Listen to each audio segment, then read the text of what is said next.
በእግዚአብሔር ፈቃድ ነው ጠቅላይ ሚኒስትሩ ወደ ወንበር የመጡት።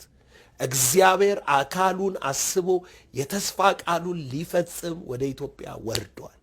ይሄንን እምነት የክርስቶስን አካል እምነት የእግዚአብሔርን ፈቃድ አጌንስት የምታረግ ከሆነ የክርስቶስ ተቃዋሚ ነህ።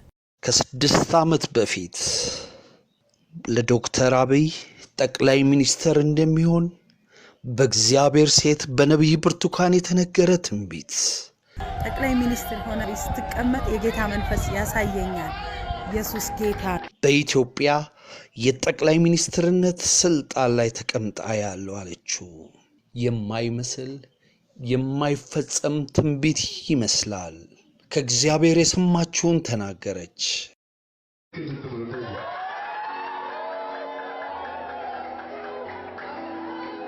ነብይ ብርቱካን እውነተኛ የእግዚአብሔር ሰው ናት። በመጀመሪያው ቀን ስራውን ጀምሯል። ትመሰክራላችሁ። ብዙም ሳይቆይ ከ6 ዓመት በኋላ በፍጹም ይፈጸማል የማይባለው ትንቢት በድንገት ባልታሰበ ሰዓት ብልጭታዎችን ማሳየት ጀመረ። እግዚአብሔር ተናገረ። እግዚአብሔርም ወደዚህ ስልጣን ቦታ ጠራው። እግዚአብሔር ተናገረ፣ እግዚአብሔር ፈጸመ። በድጋሜ እንደምናመሻችሁ። ሰበር ዜና። የኢህአዴግ ምክር ቤት ዶክተር አብይ አህመድን የድርጅቱ ሊቀመንበር አድርጎ መረጠ። ምክር ቤቱ ካለፈው ማክሰኞ ጀምሮ ሲያካሂደው በቆየው ስብሰባ የድርጅቱ የተሃድሶ ሂደት በየደረጃው የደረሰበትን ደረጃ በጥልቀት መገምገሙን አስታውቋል። በተለይ በስራ አስፈጻሚ ኮሚቴና በአራቱ ብሔራዊ ድርጅቶች የግምገማ ሪፖርት ላይ በሰፊው ተወያይቷል። ሊቀመንበሩ የነበሩትን አቶ ኃይለማርያም ደሳለኝን ያቀረቡትን የመልቀቂያ ጥያቄም ተቀብለዋል። ይህን ተከትሎም ምክር ቤቱ ባካሄደው ምርጫ ዶክተር አብይ አህመድን የድርጅቱ ሊቀመንበር በማድረግ መርጧል።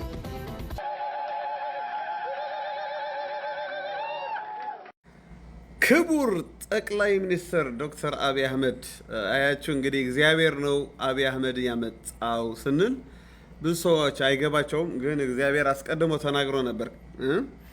አንድ ፈረንጅም ተናግሮ ነበር። ቪዲዮ ባመጣው ይረዝማል ብዬ ነው እንጂ አንድ ፈረንጅም ተናግሮ ነበር። በኢትዮጵያ አንድ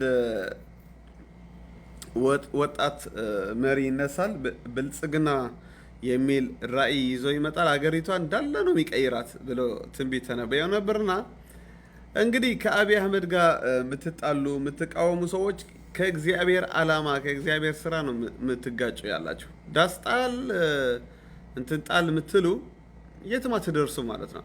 ክቡር ጠቅላይ ሚኒስትር ዶክተር አብይ አህመድ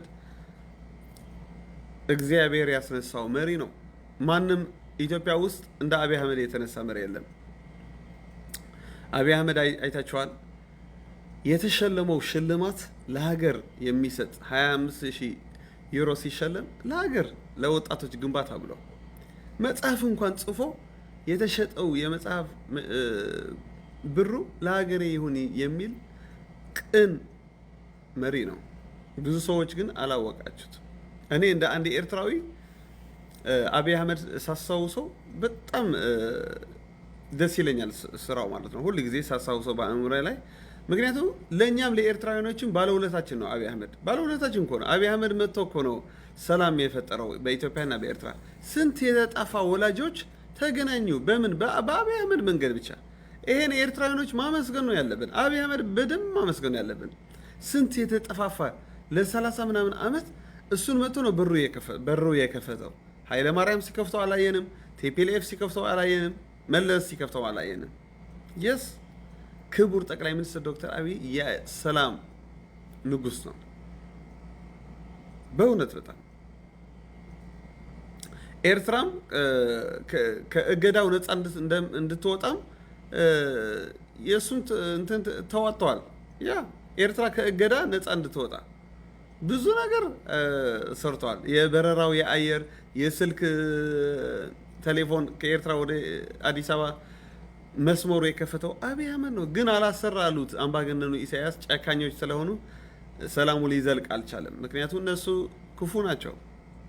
ስለዚህ ብዙ ሰዎች አብይ አህመድ ጋር ትጋጫላችሁ። አይሳካላችሁም። ለምንድን ነው የማይሳካላችሁ መሰላችሁ? እግዚአብሔር ነው ያስነሳው። እግዚአብሔር ከሱ ከቆመ ዓለምን ብትነሳው ልታሸንፈው አትችልም። በቃ እሱ ትክክለኛ መሪ ነው። አያጭበረብርም፣ አይሰርቅም።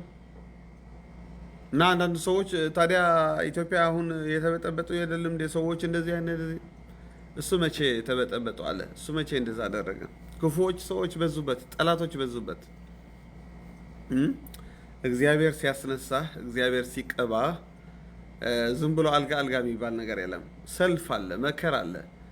የተቀባ ሰው ሰልፉ ብዙ ነው፣ ነገር ግን ጌታ ከእኔ ጋር ነው የሚል መዝሙር አለ። የተቀባ ሰው ሰልፉ ብዙ ነው፣ ነገር ግን ጌታ ከአብይ አህመድ ጋር ነው። ዘምር ዘምር ዘምር አለኝ። ሁል ጊዜ እግዚአብሔር ሲቀባህ መከራ አለብህ። በፖለቲካም ቢሆን በመንፈሳዊ ጉዳይ ለሰዎች በረከት ስትሆን ጠላት ይበዙብሃል። ሰይጣን ሰዎች ያስነሳልሃል።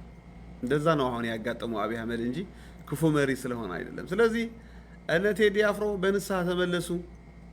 ያ ከእግዚአብሔር አንጻር ነው የቆማቸው። እግዚአብሔር ነው ያስነሳው መሪው። የስ ተው፣ እረፉ፣ ተው። የሚጸልይ ሰው አትንኩ። አብይ አህመድ እኮ ይጸልያል። ጠዋት ጠዋት እጸልያለሁ ሲል ሰምቼዋለሁ። የሚጸልይ እግዚአብሔር የሚፈራ ከትንሾች ከህፃውንቶች የሚጫወት ከአባቶች የሚገኝ ከድሆች የሚገኝ ከሃይማኖት ሳይለይ ምን አለበት እግዚአብሔር ሆይ አብይ አህመድ የኛ የኤርትራ መሪ ቢሆን እላለሁ ሁሉ ጊዜ። ኤኒዌይ በአብይ አህመድ የሚሰራ ስራ አለ። ተጽዕኖ ፈጣሪ ስለሆነ ለውጥ ስለሚያመጣ ነው ይሄ ሁሉ መከራ የሚበዛበት። ግን ነግሬያቸዋለሁ ባለፈው፣ ነውጥ ካለ ለውጥ አለ። ልድገምላችሁ፣ ነውጥ ካለ ለውጥ አለ። ኢትዮጵያ ብቻ አይደለም ለውጥ የሚመጣው በአብይ አህመድ ነው፣ ኤርትራም ጭምር ትግራይም ጭምር ነው በአብይ አህመድ ለውጥ የሚመጣ። ግን ለውጡ እንዳይመጣ ሰይጣን የሚጠቀምባቸው የበረሃ አጋንንቶች ክፉዎች ሰዎች አሉ።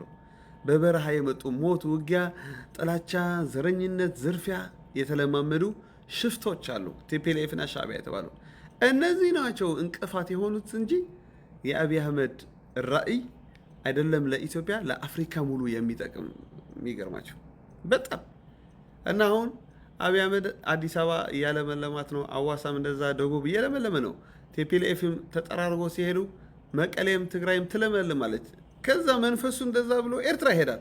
ኤርትራም ትለመልማለች። ሻዕቢያ ይነቀላል። ከዛ በሰላም እንኖራለን። የኔ ጸሎቴና ወደፊት ማየት የምፈልገው እሱ ነው። እግዚአብሔር ሆይ ይሄን ሳታሳየኝ እንዳትወስደኝ ነው ብሎ ሁሉ ጊዜ የኤርትራና የኢትዮጵያ ሰላም ሳታሳየኝ ያ ብልጽግና እንፈልጋለን እኛ ኤርትራኖችን ብልጽግና። ስለዚህ ተው፣ እረፉ። ከአብይ አህመድ ጋር የምትጋጩ ከአብይ አህመድ አይደለም ውጊያው፣ ያ ከእግዚአብሔር ነው። ምክንያቱም እግዚአብሔር ተናግሮት ነው የመጣ። አይታችኋል። ይሄ ትንቢቱ በትንቢት የመጣ ነው። መሪ አስቀድሞ ነቢት ብርቱካን የእግዚአብሔር ሴት ትንቢት አመጣችለት። ስለዚህ በአብይ አህመድ የምንደግፈው ሰዎች በትክክለኛ መንገድ ያለ ነው፣ በስህተት አይደለንም። አትጠራጠሩ። አንዳንድ ሰዎች የምትጠራጠሩላችሁ ዳስጣል ስለተዘፈነ ወይም ሌላ ስለመጣ አብይ አህመድ ክፉ አይደለም። የፈለጉ ግጥም ዘፈን ይዘፍኑ። እኛ ከእግዚአብሔር ዓላማ ነው የቆምነው። ያ ደረጀም ዘማሪም ይምጣ ሌላም ይምጣ ስሙ ቢያጠፉት እኛ አብይ አህመድ እንደግፈዋለን። ለምን መሰላችሁ? እግዚአብሔር ነው ያመጣው። እግዚአብሔር ያስነሳው መሪ፣ ከእግዚአብሔር ያስነሳው ሰዎች ደግሞ ከእግዚአብሔር ያስነሳው ሰው መቆም አለብን። ሁላችን አትጠራጠሩ። በአብይ አህመድ የሚሰራ ስራ አለ። ኢትዮጵያና ኤርትራ የሚሰራ ድንቅ ስራ አለ። እኔ ተስፋ አደርጋለሁ። አይደለም በኢትዮጵያ ኤርትራም ተስፋ እናደርጋለን። ጠራርጎ ቲፒኤልኤፍና ሻዕቢያ ሲያስነሳቸው ሰላም ይመጣል። ስለዚህ ደስ ይበላችሁ። አብይ አህመድ የምትደግፉት የእግዚአብሔር ስራ እንዲቀጥል የእግዚአብሔር ዓላማ ምድሪቷ ላይ እንዲሰራ እየደገፋችሁ ነው። ምክንያቱም እግዚአብሔር ነው ያመጣው። ሁል ጊዜ በፖለቲካ ብቻ ሳይሆን በመንፈሳዊ ጉዳይም እግዚአብሔር ካስነሳቸው ሰዎች ጎን መቆም አለባቸው። ለእናንተም በረከት ነው። እውነቴን ነው የምላችሁ። ስለዚህ ይሄ ሰው የእግዚአብሔር መልእክተኛ ነው። አብይ አህመድ ለማጥፋት ለመግደል ስሙን ለማጥፋት የምትነሱ ሰዎች እናንተ ናችሁ ተስፋ ቆርጣችሁ የምትደክሙ እንጂ እሱ አይደክምም። ዓላማ አለው፣ ራዕይ አለው። እግዚአብሔር ያስነሳው ሰው ደግሞ እግዚአብሔር ነው። ሞት ሶር የሱ ኃይሉስ እግዚአብሔር ነው። ያ አጓዝ ይወድቁን ይሕለሉን እግዚአብሔር ጽበዩን ኃይሎም ከም ንስር ይሕደስ ይላል መጽሐፍ ቅዱስ በትግርኛ። አጓዝና ወጣቶች ይወድቃሉ፣ እግዚአብሔርን ተስፋ የሚያደርጉ እንደ ንስር ኃይላቸው ይታደሳል ይላል። ስለዚህ የአብይ አህመድ ኃይል እንደ ንስር እየታደሰ እየበረረ ይሄዳል። እናንተ ስሙ ብታጠፉት ብዙ ነገር ብትሞክሩ ብትለፈልፉ ሚዲያ ላይ ነው የሚቀረው። እሱ ግን ይበራል እንደ ንስር እንደ ንስር ወደ ላይ ወደ ላይ ወደ ላይ እንደ ንስር ወደ ላይ ወደ ላይ ወደ ላይ ወደ ላይ ወደ ላይ ወደ ላይ ወደ ላይ ወደ ላይ ወደ ላይ ወደ ላይ ወደ ላይ ወደ ላይ ወደ ላይ ወደ ላይ ወደ ላይ ወደ ላይ የኢየሱስ መንፈስ አለኝ የኢየሱስ መንፈስ አለኝ የኢየሱስ መንፈስ አለኝ የኢየሱስ መንፈስ አለኝ የኢየሱስ መንፈስ አለኝ የኢየሱስ መንፈስ አለኝ። አሜን አሜን። እንደ ንስር ወደ ላይ ወደ ላይ ወደ ላይ እንደ ንስር ወደ ላይ ወደ ላይ ወደ ላይ ወደ ላይ ወደ ላይ ወደ ላይ ወደ ላይ አብይ አህመድ ጋር እንደ ንስር ወደ ላይ ወደ ላይ ሀገሪቷን እያለማ ኤርትራም ያለምልማታል። የስ በፊቱ የሚቆም ማንም ክፉ መንፈስ በኢየሱስ ክርስቶስ የተመታ ይሆን። አብይ አህመድ ስሙን ለማጥፋት መንገዱ እንቅፋት ለሚሆኑት ሰዎች በእግዚአብሔር መንገዳቸው ዘጋሁኝ። ክፍት ይሁንለት መንገድ። የስ አይ ሳፖርት ሂም። እኔ አብይ አህመድ እወደዋለሁ፣ እደግፈዋለሁ። የሰላም አምባሳደር ስለሆነ እደግፈዋለሁ። ይሄ ሁሉ ስለሱ ሰልፍ የተነሳበት ደግሞ ከጥልቁ ከሲኦል የመጣ ነው። አውቃለሁ በደንብ ተስፋ አስቆርጣችሁ ኢትዮጵያ እንድትበታተን ኢትዮጵያ እንድትበታተን የሁላችሁ ወገኖቼ። ብዙ ሰዎች አሁን አንተ ኤርትራዊ ከሆነ ሞገስ ስለ ኢትዮጵያ ምን ያገባሃል? አርፈህ ዝም አትልም እንዴ? ለምን ያንተ ሀገር አይደለም ይሉኛል። የሁላችሁ ወገኖቼ እኔ ኢትዮጵያ እንድትፈርስ አልፈልግም። ዳትስ ዋይ ነው የምታገለው። ምክንያቱም እኔ ሰማያዊ ነኝ። አልተረዳችሁኝም? እኔ ሰማያዊ ነኝ። ሰማይ ነው ሀገሬ። መጽሐፍ ቅዱስ ከሆነ እንደዛ የሚል እኛ ሰማይ ነው ሀገራችን፣ ከዛ ደግሞ መድኃኒታችን ኢየሱስ ክርስቶስ እንጠብቀዋለን። በምድር በእርግጥ ኤርትራዊ ነኝ፣ ግን እኔ ሰማያዊ ነኝ። በቃ እውነተኛ ሰው ካየሁኝ ናይጄሪያዊም በሆን ደግፈዋለሁ። ስለዚህ ኢትዮጵያ እንድትፈርስ እኔ አልፈልግም። እንደ አንድ ኤርትራዊ ኢትዮጵያ እንድትለመልም፣ እንድትበልጽግ፣ እንድታድግ ነው የምፈልግ። ምክንያቱም ኢትዮጵያ ለእኛ ለኤርትራዊዎች መጠለያ ሆናለች። የስ 11 ዓመት ተቀምጬ ኖር ያለው አዲስ አበባ። ስለዚህ ኢትዮጵያ ለብዙ ኤርትራዊዎች ጥላ ናት፣ መጠለያ ናት። ገብታችኋል? በችግር ጊዜ በመከራችን ጊዜ አምባገነኑ ኢሳያስ አባሮን ከአገራችን ነገሮች ጨልሞብን ስንወጣ ኢትዮጵያ ሂዱ አላለችንም። ኢትዮጵያ ኤርትራውያን ዜጋ ናችሁ ሂዱ አላለችንም። ኢትዮጵያ እጇ ዘርግታ ነው የተቀበለችን። ስለዚህ እኛ ኤርትራውያኖች፣ እኔ በተለይ የራሴ መናገር እፈልጋለሁ። ኢትዮጵያ እንድትፈርስ አልፈልግም። ኢትዮጵያ እንድትለመልም፣ እንድትበልጽግ ነው የምፈልግ። ማንኛው ሰው ደግሞ ኢትዮጵያ እንድትፈርስ የሚታገል ሰው እቃወመዋለሁ። የስ ሁል ጊዜ ከአብይ አህመድ ጎን ነኝ። ምክንያቱም ኢትዮጵያ እንድትበለጽግ ነው የምፈልገው።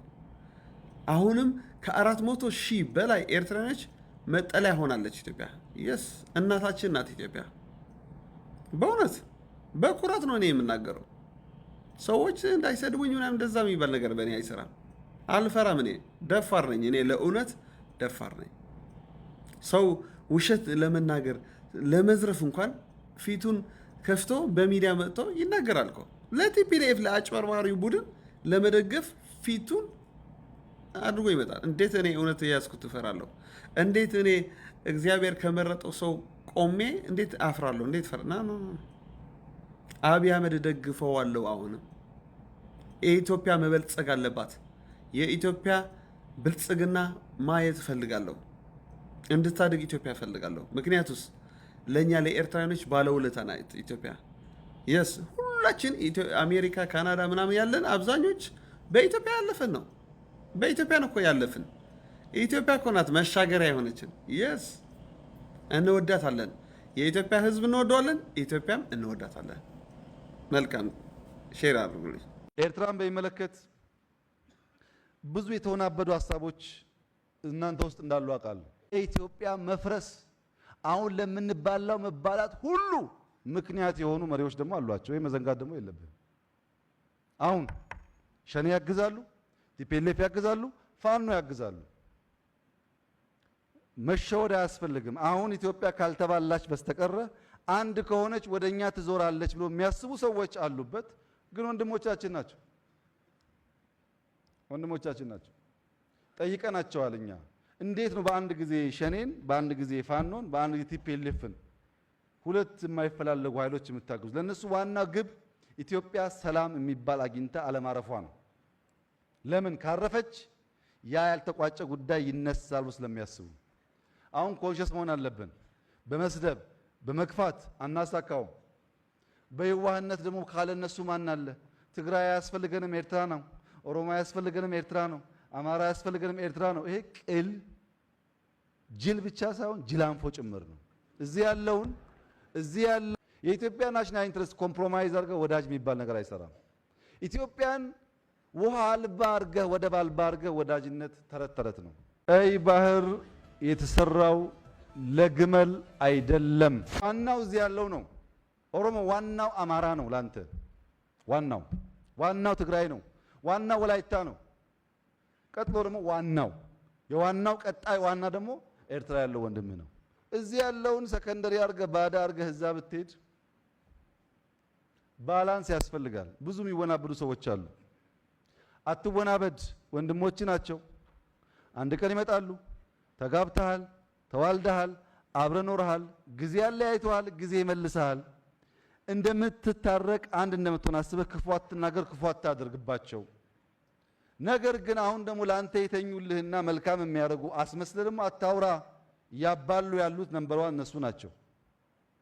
ይሄ ግልጽ መሆን አለበት። ችግሩ ግን ደህንነታቸውን እንጆ ያደርጋሉ። ደህንነት መሆኑ አይገባቸውም። በከፍተኛ በሚያሳዝን ጉስቁልና ውስጥ ያሉ ህዝቦች ናቸው። ቶሎ ፈጥነን ወደ ምንዳ ተሸጋግረን እነዛ ወንድሞቻችንን ወደ ምንዳ ማሸጋገር አለብን። እዳ ነው እሱም። ከፍተኛ የሆነ ደህንነት አለ።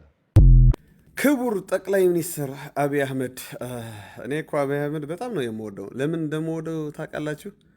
ችግራችን ይገባዋል። ብዙ ጊዜ ስለ ኤርትራውያን ሲናገር ደስ ይለኛል። ወንድሞቻችን ናቸው፣ በድህነት የተሰቃዩ ናቸው፣ ችግራቸው ይገባናል ምናምን ብሎ ሲናገር ደስ ይለኛል። ምክንያቱም ያ ህዝቡና ስርዓቱ ነጥሎ ነው የሚያየውና እሱን ነገር እወድለታለሁ አብይ አህመድ።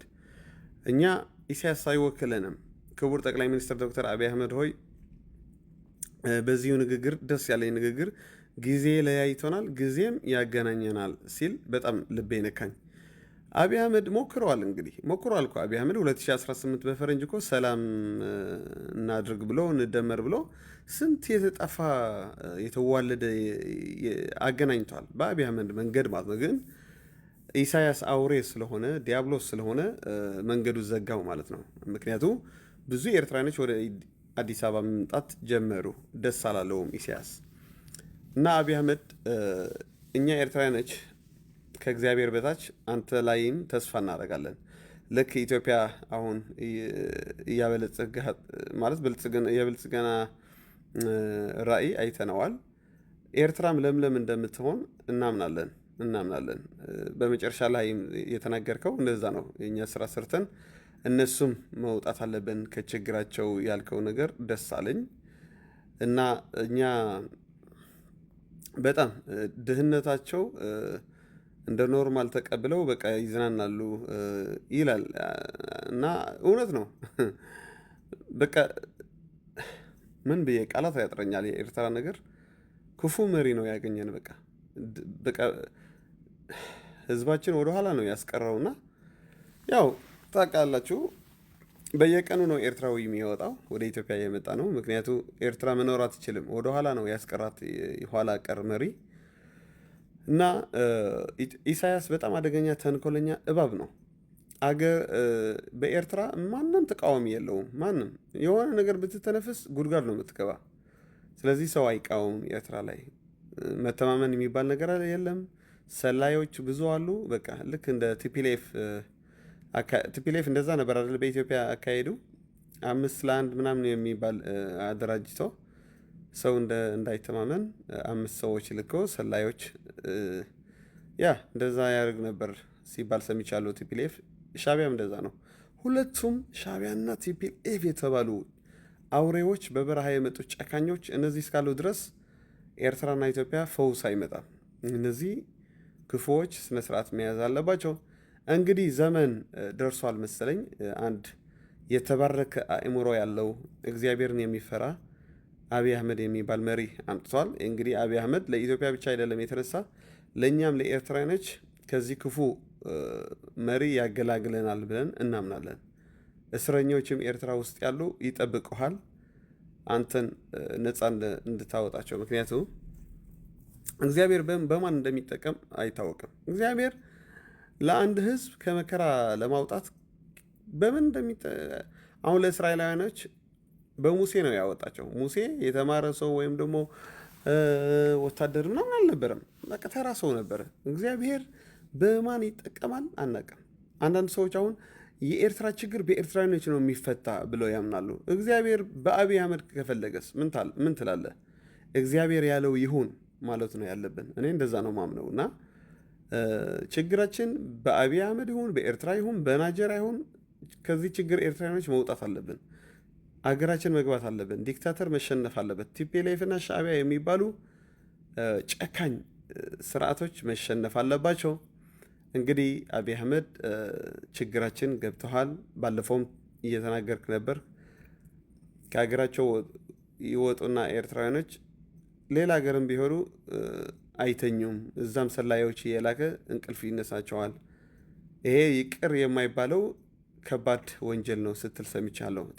ትክክል አብይ አህመድ በደንብ ገብቶታል ችግራችን። አብይ አህመድ በደንብ ገብቶታል። የኢሳያስ ተንኮል በደንብ ያወቀው አብይ አህመድ ነው። መለስ ብዙ አላወቀውም። ኃይለማርያም አላወቀውም ነበር። ለምን እኔ እንጃ።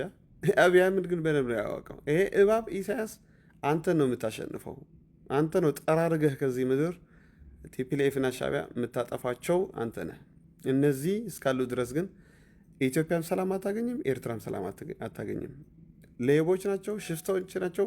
መንግስት አይደለም ኢሳያስ ሽፍታ ነው። እና ተስፋ እናደርጋለን እንግዲህ እኛ ኤርትራኖች በአብይ አህመድ የሚመጣ ሰላም አለ ኢትዮጵያና ኤርትራ። ዳትሷይ ነው አሁን ብዙ መከራ ያለበት አብይ አህመድ።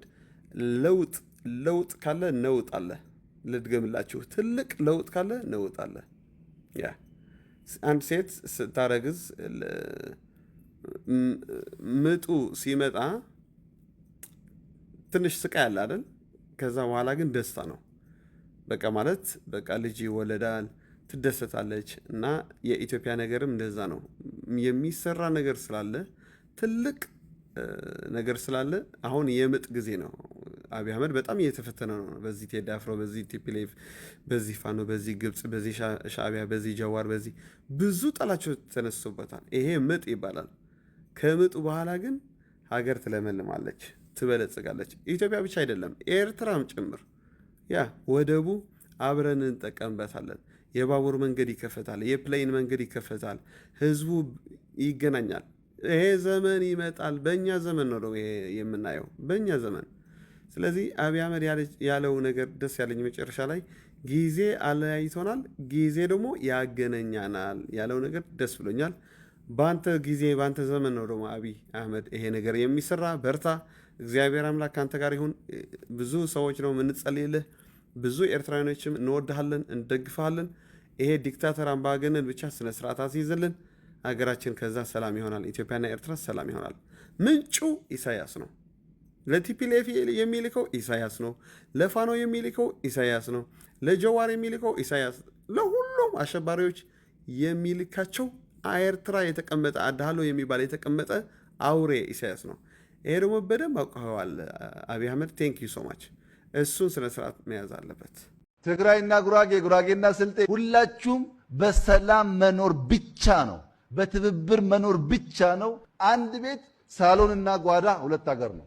አሁን አለ ላይቭ ነው ይሄ። አንድ ካፍቴሪያ ሁለት ሀገር አለ። ለምንድን ነው? ምርጫ የለም። ኦሮሞና አማራ ተስማምተህ አብረህ ከመኖር ውጪ ምርጫ የለህም። ለራስህ ስትል በሰላም ኑር። ብታሸንፍ ችግር አልነበረውም፣ ግን አትችልም። ትግራይና ጉራጌ፣ ጉራጌና ስልጤ ሁላችሁም በሰላም መኖር ብቻ ነው፣ በትብብር መኖር ብቻ ነው የሚያሳድገንም ወጥተን እንድንገባ የሚያደርገንም። ከዛ ውጭስ ሮንግ አማራጭ ነው፣ አታሸንፍበትም፣ አትችልም። ኧረ እግዚአብሔር ሆይ፣ ኧረ እግዚአብሔር ሆይ፣ ምን አለ ኤርትራ እንደ አብይ አህመድ ብትሰጠን መሪ። እኔ በጣም ነው በቃ ማደንቀው ይሄ መሪ። ያው በቃ ስለ ፍቅር ነው ንግግሩ። በጣም ይመቸኛል፣ በጣም ይመቸኛል። በቃ ተረዱኝ እስቲ፣ በተለይ አንዳንድ ኤርትራውያን ተረዱኝ። እኔ ሰማያዊ ዜጋ ነኝ፣ ከእውነት ነው ደግሞ የምቆመው።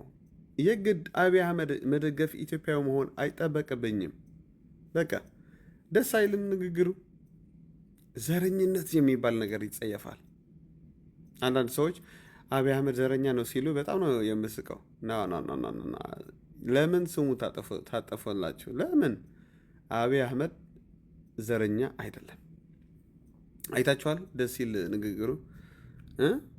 ይሄ ፎቶ ያያችሁት ቤልጅየምና ኔዘርላንድ ነው። በቃ የቤልጅየምና የኔዘርላንድ ቦርደር በጣም ነው የሚያስገርመው። በቃ በኖርማል በመስመር ነው እንትን የሆነ እና እዛኛው ካፌ አለ። በቃ አጥር የለ፣ ድልድይ የለ፣ ምናምን የለም። እና ኢሮፕ በሁለተኛ ውጊያ የዓለም ውጊያ ብዙ ሰው ሞቷልና ከዛ ተምረዋል። አሁን በቃ የዩሮፒያን ዩኒየን የሚባል ነገር ፈጥረዋል። ቦርደር የሚባል የለ። በቃ በባቡር እንደፈለግ ትሄዳለህ፣ ትወጣለህ ያለ ቪዛ ማለት ነው። ከስፔን ወደ ፍራንስ፣ ከፍራንስ እንደፈለግ ማለት ነው። ይሄ ነገር አፍሪካን መግባት አለበት። ዳትዋይ ነው የምታገለው። ኤርትራና ኢትዮጵያ የአየር በረራ መቋረጥ አልነበረበትም፣ ግን አምባገነኑ ኢሳያስ ሰላም ስለማይፈልግ አቋረጠው እንጂ የት እንደርስ ነበር? ኤርትራና ኢትዮጵያ ብንተባበር የት እንደርስ ነበር እንዴ? ሁለት ወደብ ይዘን እኛ ኤርትራኖች ሰነፍ መሪ ስለያዝን ኤርትራም ወደኋላ ቀረች፣ ኢትዮጵያም እንደማትጠቀም አድርጓት ዘጋባቸው። እና ይሄ አምባገነን ስርዓት ምድራችን ያለ ስነ ስርዓት መያዝ አለበት፣ መነሳት አለበት።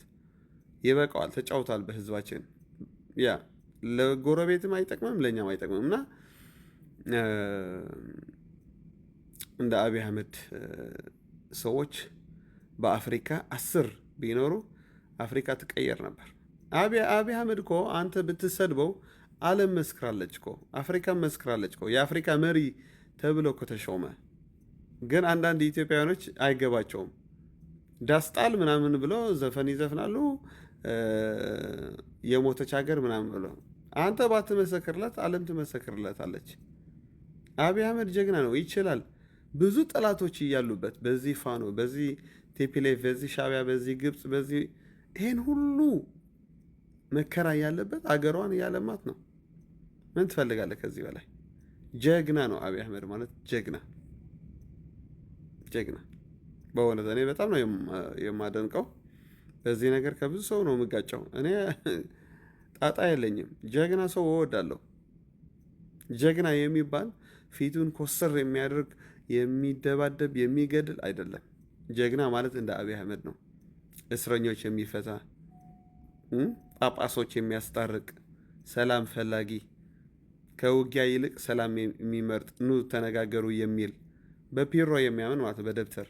ይሄ ነው ጀግና የሚባል። እንግዲህ ትላንትና ጠላቶች የነበሩ ወዳጅ የሚያደርግ ለነ ጌታቸው ረዳ፣ ጻድቃን አይታችኋል አይደል? ወዳጅ ያደረጋቸው ጀግና ማለት አብይ አህመድ ነው። በእውነት ብዙ ሰዎች በሀበሻ ግን ጀግና የሚባል በቃ ሰው ገዳይ፣ ልክ እንደ አምባገነን ኢሳያስ። አሁን አንዳንድ ሰዎች በቃ ለአምባገነኑ ኢሳያስ ጀግና ነው ይልታል። ነው ኢሳያስ ፈሪ ነው የሚባል። ኢሳያስ ፈሪ ነው። የተናገረ ሰው ያስራል። ህገ መንግስት የለበትም። ጋዜጠኞች አስረዋል ለ20 ለ30 ዓመት። ፈሪ የሚባል ኢሳያስ ነው። ጥያቄ አይፈልግም፣ መነጋገር አይፈልግም። ለኔ ብቻ ስሙኝ ይላል አምባገነኑ። ፈሪ ነው ኢሳያስ፣ በጣም ፈሪ ነው ኢሳያስ በጣም። አብይ አህመድ ነው ጀግና የሚባል ሀገሯን የሚለውጥ። ስለዚህ አንተ ባትመሰክርላት አፍሪካ መስክራለች። አብይ አህመድ ይችላል። ጀግና ጀግና ጀግና ጀግና ጀግና ነው። ኢትዮጵያ አለ ለሁሉም እኩል ሆና ነው የምፈልገው አለ እና ብታግዙት አሪፍ ነው። አገሪቷን ሊያለማት ይፈልጋል። ጠላቶች ግን በዙበት፣ አግዙት። እኔ በጣም ነው የሚያሳዝነኝ። በጣም ቅን ነው፣ በጣም የዋህ ነው። በጣም ከምለው በላይ ማለት ነው። ጭንቅላቱ ማይንዱ በጣም የተባረከ ማይንድ ነው ያለው። ዝም ብለው የመጣ ደግሞ አይደለም። በጸሎትና በእግዚአብሔር ፍቃድ የመጣ ጀግና መሪ ነው እና ዝም ብለው አይጠፋም። እግዚአብሔር ይከልለዋል፣ እግዚአብሔር ይጠብቀዋል። ብዙ ሰልፍ አለበት፣ ግን እግዚአብሔር ይችላል። የተቀባ ሰው ሰልፉ ብዙ ነው። ነገር ግን ጌታ ከአብይ አህመድ ጋራ ነው። ይሄን ቁርጡን መስማት አለባችሁ። አብይ አህመድ ሆይ እግዚአብሔር አምላክ ይባርክህ። እኛም ኤርትራኖች እንወድሃለን። ከእግዚአብሔር በታች በአንተ ተስፋ እናደርጋለን። እነዚህ ሁለት ቲፒኤልኤፍ ሻዕቢያ አሸንፈህ ሰላም እንደምታመጣ ኤርትራ ኢትዮጵያ ትልቅ ተስፋ እናደርጋለን። በርታ። ኢትዮጵያ ውስጥ አንድ መንግስት ነው ያለው፣ እኔ የመራው መንግስት። ቢያንስ ለአንድ ዓመት ተኩል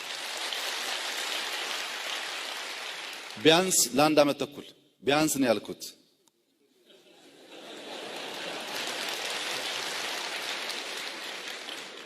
ከአንድ ዓመት ተኩል በኋላ ምርጫ ሲካሄድ እኔና ድርጅቴን ካልመረጣችሁ አቅፌ ስም ይሰጣችኋል።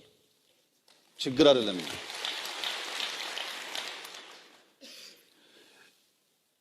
ሌላው ሰው በሐሳብ ልቆ ካሸነፈ ክላሽ አያስፈልገንም። ተቃቅፈን ተቀብሎ የጀመርነውን ያስቀጥላል። እኛ ደግሞ ወይ እንታገላለን ወይ እናስተምራለን።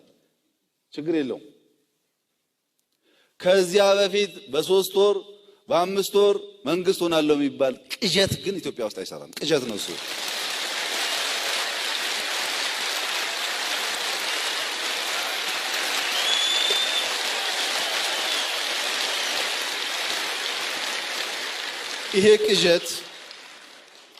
ይሄ ቅዠት የማይሰራበት ምክንያት እኔ እንኳን በፈቅድ ወገኖቼ፣ እኔ እንኳን በፈቅድ 1 ዓመት ተኩል ታግሶ ማሸነፍ ያልቻለ ፓርቲ ነገ መጥቶ እዚህ ቢገባ ያምሰናል እንጂ እንዴት ይመራናል?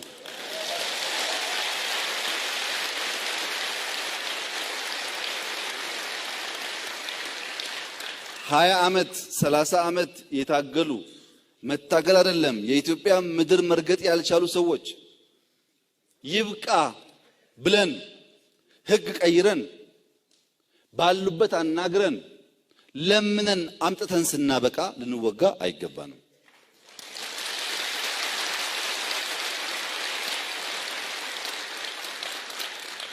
ትክክል አይደለም ይሄ። እኛ እኮ ውጊያ ይቅር ኑ ያልንበት ዋናው ምክንያት ኤርትራ ላይ የነበረው ውጊያ፣ ሶማሌ የነበረው ውጊያ ወለጋን ይመጣ እኮ አይደለም። እንደዛ እኮ አለ ማሳቡ። እኛ ያልነው ወንድሞቻችን እስከ መቼ ኤርትራ ይቀመጣሉ? ነገርየው እንደው ፍሬ ያፈራ የሁሉ ዓመት ተቀምጠው መቀመጥ ነው። እንደዚያ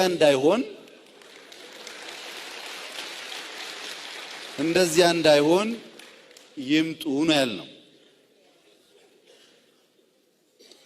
ይኸውላችሁ አንድ ነገር መገንዘብ አለባችሁ መምህራን፣ የኢትዮጵያ መንግስት ዲክታተር ለመሆን ጫፍ ላይ ያለ መንግስት ነው።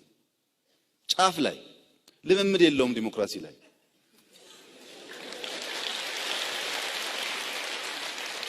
እንዲያው ነካ ስታረጉት ቶሎ አዋጅ አውጥቶ ቶሎ መጨፍለቅም ማሰርም ይችላል። ይሄን ታውቁታላችሁ። ይሄ ግፊት ጥሩ አይደለም። እኛ ከእንግዲህ በኋላ ለኢትዮጵያ ዲሞክራሲ ያስፈልጋል ብለን ስለምናምን ብዙ እየሆንን ታግሰናል ከምንናገረው በላይ። ለምሳሌ ወለጋ ባለፉት 3-4 ወራት ችግር በነበረበት ሰዓት ከድርድርና ከልምምጥ ውጪ ወደ ግጭት አልገባንም። ታውቃላችሁ፣ በየቦታው ጥያቄ ቢነሳም ግድ የለም በሰላም እያል። በቅርቡ አንድ ልጅ እዚሁ አካባቢ የሚሰራ የወለጋ ልጅ ሂድና ሀገርን አገልግል ብለን ደምቢዶሎ ፖሊስ ብለን ላክ ነው በ3 ሳምንት። ከዚያ በፊት የሞተውን ምናምን ተውት። ይሄ ልጅ ልጆች አሉት፣ ቤተሰብ አለው። ህዝቤን ማገልገልማ ምን ችግር አለው ብሎ ሄደ። ቆይ አንዴ፣ እኔ አንድ ነገር ያልገባኝ ነገር አለ። ሰዎች በምን ምክንያት ነው አብይ አህመድ የምትጠሉት? ማለት አስባቸዋል? እኔ ባትመርጡኝ ስልጣኑ ለሌላ አስረክባለሁ እያለ እኮ ነው። እኔ እኮ ሳስበው የእኛ ኤርትራ መሪ እኮ አምባገነን መሪ እንኳን አልለውም፣ አልተመረጠም እኮ በህዝቡ። ጊዜያዊ መንግስት ተብለው ሸውዶን 34 ዓመት ስልጣን ላይ ተቀምጧል። ለምን ህገ መንግስት አይኖርም እዚህ ሀገር ብለው የጠየቁት ጓደኞቹ ከበረሃ ከሱ ተታግለው የመጡ G15 የሚባሉ መጠሪያቸው 15 ጓደኞቹ ጉድጓድ ነው ያስገባቸው ለ20 ምናምን ዓመት ማለት ነው። በጣም ያሳዝናል። እና እኔ በጣም ነው የገረመኝ የአብይ አህመድ ቅንነት፣ ጀግንነት። እንደ በታሪክ እንደ አብይ አህመድ ጀግና መሪ ኢትዮጵያ ላይ አልተፈጠረም። በእውነት አንዳንድ ሰዎች ጴንጤ ስለሆነ ነው የምትደግፈው ምናምን፣ ኖ እንደዛ አይደለም። በቃ አብይ አህመድ አለመደገፍ አትችልም። ምንድን ነው ኃጢአቱ? እስቲ ያስረዱኝ። ምንድን ነው ችግሩ? ሀገሪቷን እያለማ ነው። ለዚህ ሁሉ ኢትዮጵያ ላይ መበጥበጥ ምክንያት እሱ አይደለም። ቀኑበት፣ ጠላት በዙበት። ሰይጣን ሰዎች ነው የሚያስነሳለህ ሁል ጊዜ። እግዚአብሔርም ሰዎች ነው የሚያስነሳለህ። ሰይጣን ሲሰራ በሰው ነው፣ እግዚአብሔር ሲሰራ በሰው። ስለዚህ ትልቅ ራዕይ ይዞ የመጣ ወጣት ስለሆነ በኢትዮጵያና በኤርትራ ደግሞ ብዙ ነገር ይሰራል እና ዳትስ ዋይ ነው አሁን ዲያብሎስ የተቆጣ። በተለይ በሰሜን በኩል በሰሜን በጣም ነው የተነሱበት። ለምንድነው? ሰሜን ደም የሚያፈስስ ህዝብ ለህዝብ የሚያስጨርስ መንፈስ አለ። ለዘመናት ህዝብ ያስገደለ ደም የለመደ ክፉ መንፈስ አለ። እሱን አሁን እየተመታ ነው። ዳትስ ዋይ ነው አሁን የተቆጡበት። በሰሜን በኩል ብዙ ውጊያ እየመጣበት ነው አብይ አህመድ። ለምን ካላችሁ እዛ ደም የሚገብር የወጣቶች ደም የሚያስጨርስ ክፉ መንፈስ አለ በመሪዎች እየተቀመጠ ማለት ነው፣ በኤርትራ በትግራይ በዛ ሌላም እና ስለዚህ ተረዱበት። አብይ አህመድ አፍሪካን የሚያለማ ትልቅ ጭንቅላት ነው ያለበት። ጠላቶች ግን በዙበት። ምን ይደረግ? አፍሪካ እንደዛ ነው። ትልቅ ራዕይ ይዘህ ስትመጣ ያ ይገድልሃል፣ ስምህን ያጠፋሃልና ቅንነቱ ነው እኔ የወደድኩለት። አንድ መንግስት ነው ያለ አለ። ያ ህዝቡ ካልመረጠን እንወርዳለን አለ። በቃ ምንድነው የሚያሳየው እዚህ ጋር? አብይ አህመድ ስልጣን እንደማይፈልግ በቃ የስልጣን ጥማት ያለበትም በጣም ቅን መሪ ነው። ሌላ ኮንፊደንሱ ደስ ይለኛል። እንደሚመረጥ ያውቃል። አሁን ሁለተኛ ምርጫ እየመጣን አይደል? እኔ እርግጠኛ ነኝ አሁንም አብይ አህመድ ነው የሚመረጠው። አብይ አህመድ ነው የሚያሸንፈው። ስታስቡ ጀዋር ነው አሁን መምራት የሚችለው ኢትዮጵያ ወይም ደግሞ ደብረጽዮን ወይም ፋኖ? ኖ። አብይ አህመድ ይችላል፣ ጀግና ነው። ኢትዮጵያውያኖች አመስግኑ። በዚህ አጋጣሚ ትንንሽ ክፍተት አይታችሁ ማጉረምረም ይቅርባችሁ። በእውነት ነው የምላችሁ። እኛን ኤርትራኖች እዩን እስቲ። 34 ዓመት መንግስት መርጠን አናውቅም። በችግር ነው የምንኖረው። ከፋሚሊ አይደለም የምንኖረው። በቃ ተበታትነናል። ሀገር ጠፍታለች። ቴዲ አፍሮ የዘፈንከው ዳስጣል ወይም ደግሞ ሀገር ሞታለች ምናምን ያልከው ለኢትዮጵያ አይገባም። ለኤርትራ ነው የሚገባው። ዘፈኑ ሪሜክስ ተደርጎ የኤርትራ ያለችበት ሁኔታ አድርጎ ሲያዘዋውሩት እዚህ ቲክቶክ አይቼ ቦታዋን አገኘች ዘፈኑ አልኩት። እንዴት አዲስ አበባ ኢትዮጵያ ሞታለች ስላለ ቴዲ አፍሮ? ዘፈኑ ለኤርትራ ነው የሚገባው። የምሬ ነው። ሀገር ሞታለች። ኤርትራ የምትባል ሀገር ሲንጋፖር እናደርጋታለን ብለው ነው የተነሱ አባቶቻችን። ግን ኢሳያስ ክፉ ምድረ በዳ ቀየራት ሀገሯ እንግዲህ። ስለዚህ ኢትዮጵያውያኖች አመስግኑ ስለ መሪያችሁ። በቃ ካልመረጣችሁን ስልጣኑ ትቼ ነው ሄደው ያላችሁ ነው። የእኛ እኮ ኢሳያስ ማለት ነው። የኛ ኢሳያስ አንድ ቀን ምን ብሎ ተናገረ? ለምን እዚህ ሀገር ህገ መንግስት አይኖርም፣ የተለያየ ፓርቲ አይኖርም ምናምን ብሎ ሲጠየቅ ሌላ ማርስ ወይም ደግሞ ሰማይ ሄዳችሁ ፈልጉ እንጂ እዚህ ሀገር ህዝባዊ ህግደፍ ይባላል ወይም ህዝባዊ ግንባር ይባላል መጠሪያቸው። ከህዝባዊ ግንባር ውጪ ሌላ ፓርቲ ምናምን የሚባል ነገር የለም። ሌላ ሀገር ሄዳችሁ ፈልጉ አለ። በጣም ዲክታተር ነው ኢሳያስ። ለእኔ ብቻ ስሙኝ ነው የሚለው። አይገርማችሁም ወገኖቼ? የኤርትራ ህዝብ እኮ ከታፍነን ነው የኖርን ያለ ነው። መንግስት መምረጥ አንችልም። ጊዜያዊ መንግስት ተብሎ መጣና ተጫወተልን፣ ሀገሯ ተጫወተልን። በጣም ሌባና አጨርባሪ ሽፍታ ነው። እና እኛ ኤርትራኖች መንግስት የለብንም። እዘኑልን፣ ጸልዩልን። እናንተ ደግሞ አመስግኑ። ልክ እንደናንተ ፀሐይ እንደወጣላችሁ ለእኛም ፀሐይ ትወጣልን። በቃ እኛ ኤርትራኖች እድል አላደረግንም። ሰይጣን በአካሉ ነው የመጣብን። ሰይጣን በቃ በጣም ነው የሚያሳዝነው። እናቶች እያለቅስ ነው። ምክንያቱ ከነ ልጆቻቸው አይደለም የሚኖሩ። ተበታትነናል። ሀገሩ ጠፍታለች።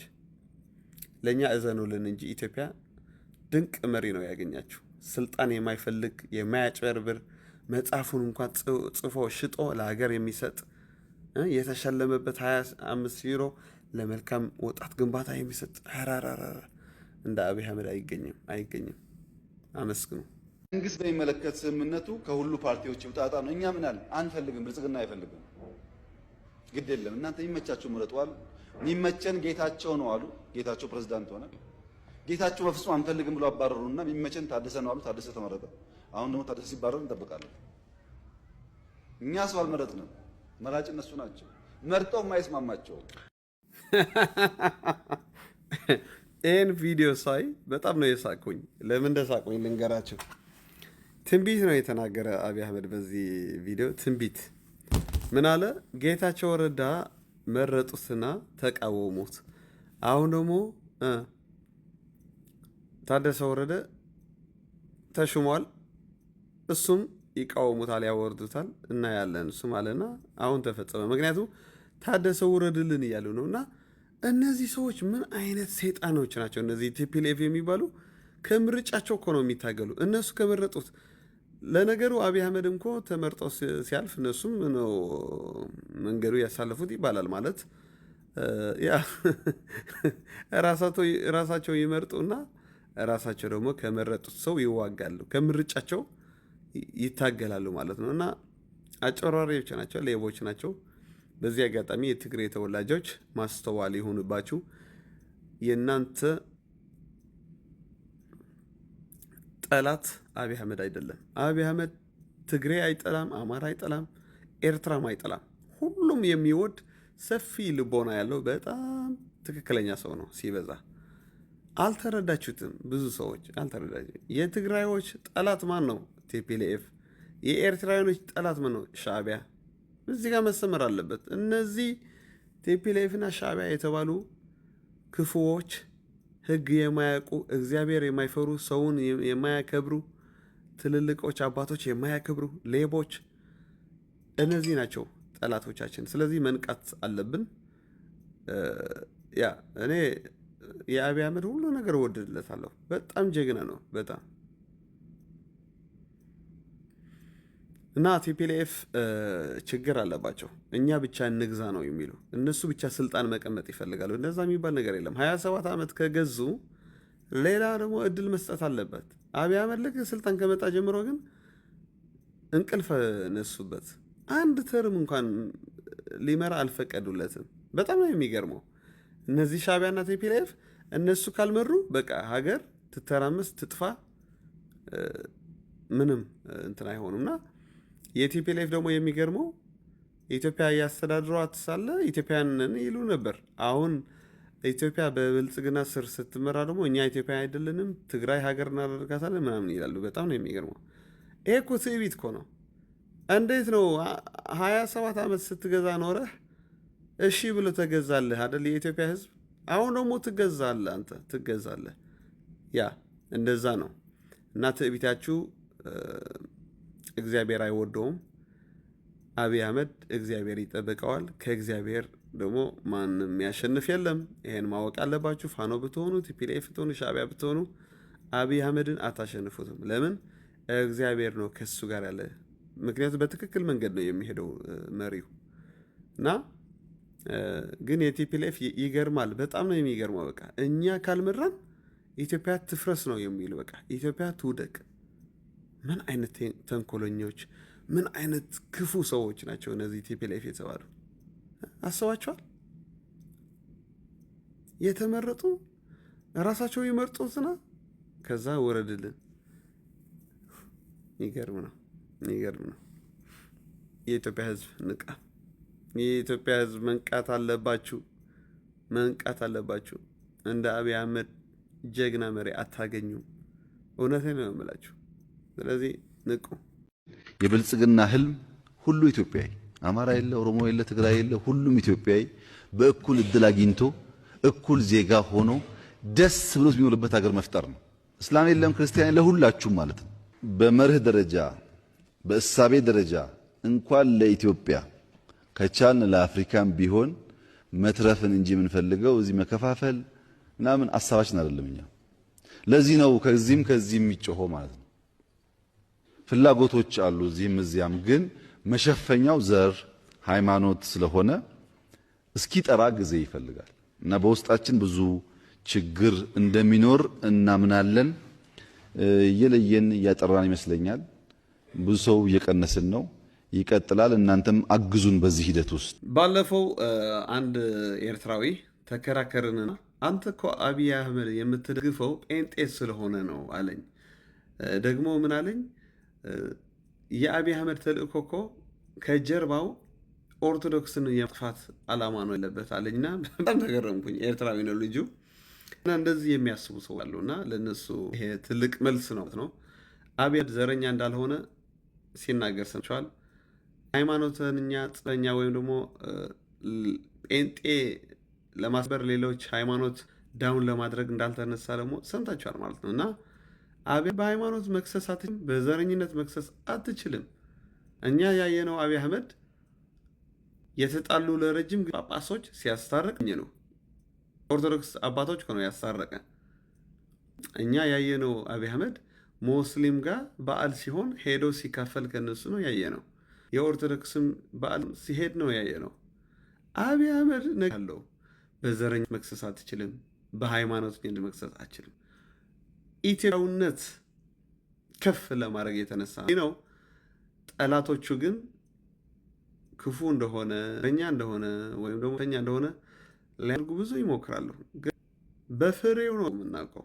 ሰው በፍሬው ነው የሚታወቀው። ሰው ስለለፈለፈ ምናምን አይደለም። እና ፍሬው እንግዲህ እና አብይ አህመድ ዘረኝለም ሃይማኖተኛ አይደለም ለማለት ነው።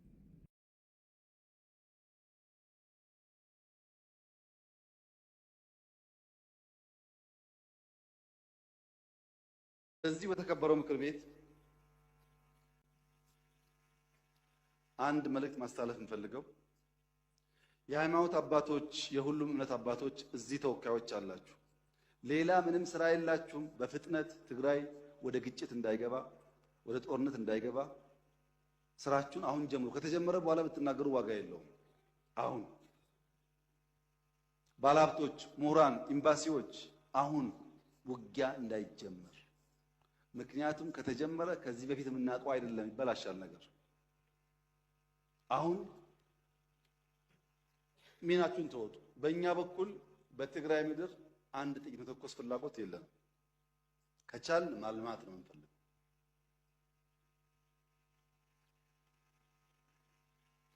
ትግራይ ያሉ ኃይሎችም ለትግራይ ሕዝብም ለኢትዮጵያ ሕዝብ መታወቅ ያለበት ጦርነት አያስፈልገንም። በሰላምና በውይይት ጉዳያችን መፍታት ይቻላል። ዛሬና ትናንትና አንድ አይደለም በብዙ ነገር እና ይቅር። ሎሬት ጸጋዬ ከጻፋቸው ግጥሞች አንድ የሚያስደንቀኝ ነገር አለ።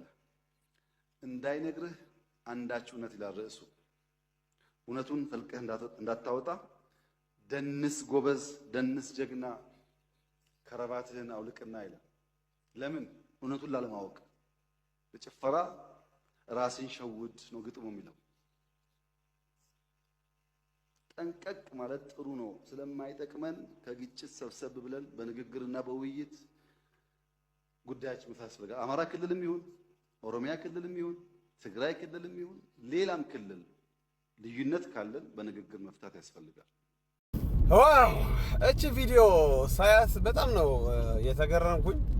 ምንድነው አብይ አህመድ እንደ ገዳይ አድርጎ ሲናገሩ ሰዎች ብዙ ጊዜ እሰማለሁ። በጣም ነው የማዝነው። ማለት አይታችኋል እንግዲህ ውጊያ አልፈልግም እኔ ሰላም ነው የምፈልገው ብሎ ሲለምን ይታያል እዚህ ቪዲዮ ማለት ነው። እና አብይ ገዳይ እንደሆነ ወይም ደግሞ ሌባ እንደሆነ የሚናገሩ ሰዎች ስሙን ሊያጠፉት ፈልገው ነው እንጂ እንደ አብይ የሰላም ሰው የለም። አንተ ባትመሰክርለት ዓለም መስክራለች። የሰላም ንጉስ ብላ ኖቤል ሽልማት ሰጠችው። የአፍሪካም ንጉስ ሆኗል። አሁን የአፍሪካ መሪ ሆኗል። ምን ታመጣለህ? ስለዚህ እውነቱ መናገር አለብን። ይሄ የዘረኝነት ወይም እንደዛ አይደለም። ልክ መናገር አለብን። አንዳንድ ሰዎች በቃ የግድ እኔ በቃ እውነት ለመናገር ኢትዮጵያዊ መሆን እንደሚጠብቅብኝ ይናገራሉ። ኤርትራውም ሆኜ ስለ እውነት እናገራለሁ። እውነት አርነት ያወጣል። እውነት ነፃ ያወጣል። ወንድሞቼ እውነት ነው ነፃ የሚያወጣ። ከአብይ አህመድ በላይ በዚህ ጊዜ ለኢትዮጵያ የሚሻል መሪ የለም። እኛም ኤርትራኖች የመሰከርን ነው። አብይ አህመድ ጀግና መሪ ነው። ውጊያ ሳይፈልግ ወደ ችግር ያስገቡት ህወሓት ናቸው። ሻዕቢያም አሁን በአሰብ ጉዳይ እንነጋገር እያለ ነው። አብይ አህመድ በአሰብ ጉዳይ እንነጋገር፣ አብረን ሼር አድርገን እንጠቀም እያለ ነው። ሻዕቢያ ግን አላነጋግረን ብሎ ወደ ውጊያ እየገባ ነው። እና ውጊያ የሚፈልግ አብይ አይደለም። አብይማ ውጊያ አይፈልግም። ለኤርትራም አንድ ጥይት መተኮስ አልፈልግም አለ። ግን አነጋግሩን፣ አብረን እንጠቀምበት አሰቡ እያለ ነው። ይሄ ደግሞ ትክክል ነው። በቃ ማለት እኔ ሞገስ ስለ አሰብ ምንድነው ሐሳብ ያለብህ ብትሉኝ እውነቱን ልንገራችሁ ማለት ነው። ጎረቤቴ የተራበ እኔ ልጠግቤ ማደር አልፈልግም። ሼር አድርገን መጠቀም አለብን። ይሄ ነገር ደግሞ አዲስ ነገር አይደለም፣ በዓለም ይደረጋል። ለምሳሌ ፍራንስ፣ ስፔን አንድ አይስላንድ አለች። 6 ወር ፍራንስ ይጠቀሙበታል፣ 6 ወር ደግሞ ስፔን። ሼር ያርክ መጠቃቀም ሁለቱም ሀገር ነው የሚያድግ። እኔ ቢሆንልኝ እኔ አሰብኛ ነው የናንተ ነው የተባልን ከምንጣላ በባድሜ አንዴ ከምንጣላ አንዴ በመሬት ከምንጣላ ህዝቡ በአንድ ላይ ቢመጣ እኔ ደስታዬ ነው። አንድ ሀገር ብንሆን አንድ ታላቅ ሀገር ሆነን ብንኖር በስመ አብ ብለን ህወሓትና ሻዕቢያ አንስተህ በሰላም በቃ ቦርደር ተከፍቶ ሁለቱም ህዝብ እንደ አንድ ዜጋ ሆኖ ቢኖር እኔ ደስታዬ ነው። ግን አብዛኛው የኤርትራ ህዝብ አይፈልገውም ይሄ ነገር። ምክንያቱም ብዙ ዋጋ የተከፈለ ኤርትራ ነፃ እንድትሆን ነው። ስለዚህ እንዴት አንድ እንሆናለን ብለው ስለሚናገር ለህዝቡ የሚተወው ነገር ነው። ህዝቡ አንድ መሆን ከፈለገ አንድ እንሆናለን፣ አልፈልግም የሚል ከበዛ ደግሞ ኤርትራ እንደ ሀገር ትቀጥላለች። እኔ በሁሉም እስማማለሁ፣ ብቻ ሰላም ይምጣ ነው የምለው። ወደቡ ግን አብረን መጠቀም አለብን። ለምን መሰላችሁ? አብረን ሁለታችን ማደግ አለብን። በቃ ዛንዚባር የምትባል ትንሽ ሀገር አለች በአፍሪካ ከታንጋኖ አብራ አሁን ታንዛኒያ ተብላ ነው የምትጠራ። ዛንዚባር ወደብ አላት። ግን ብቻዬ መኖር አልፈልግም ብላ ከታንጋኒካ አንድ ሆነው ታንዛኒያ የሚል የአንድነት ስም ሰጥትና አሁን ታንዛኒያ የሚባል ታላቅ ሀገር ክሬት አድርጎ እየቀጠሉ ለ60 ዓመት ማለት ነው። ለ60 ዓመት እንደ አንድ ሀገር ሆኖ የምትፈራ ሀገር ሆናለች ማለት እንደዛም ይደረጋል። በሌላ በኩል ሼር የተደራረጉ ባህር መሬት በዓለም ብዙ ነው ያሉ። ባለፈውም ነግሬያቸዋለሁ። ጆርዳን የምትባል አገር ለሳውዲ አረቢያ መሬት ሰጠቻት። መሬት ሳውዲ አረቢያ ምንድነው የሰጠቻት ለጆርዳን? ምንድነው የሰጠቻት? ወደቡ ግማሽ 18 ኪሎ ሜትር የሚሆን ወደብ ሰጠቻት። ለማን? ለጆርዳን። ያቺ መሬት ሰጠች። ያቺ ደግሞ ምን ሰጠች? ንገሩኝ። ያቺ ደግሞ ወደብ ማለት ነው። ወደቡ መሬቱ ሼር ተደራርጎ ብዙ ነው በዓለም እንደዚህ። ኢንዲያን 111 ምናምን የሚሆን መሬት ስለ ሰላም ስትል ለባንግላዴሽ ሰጣለች።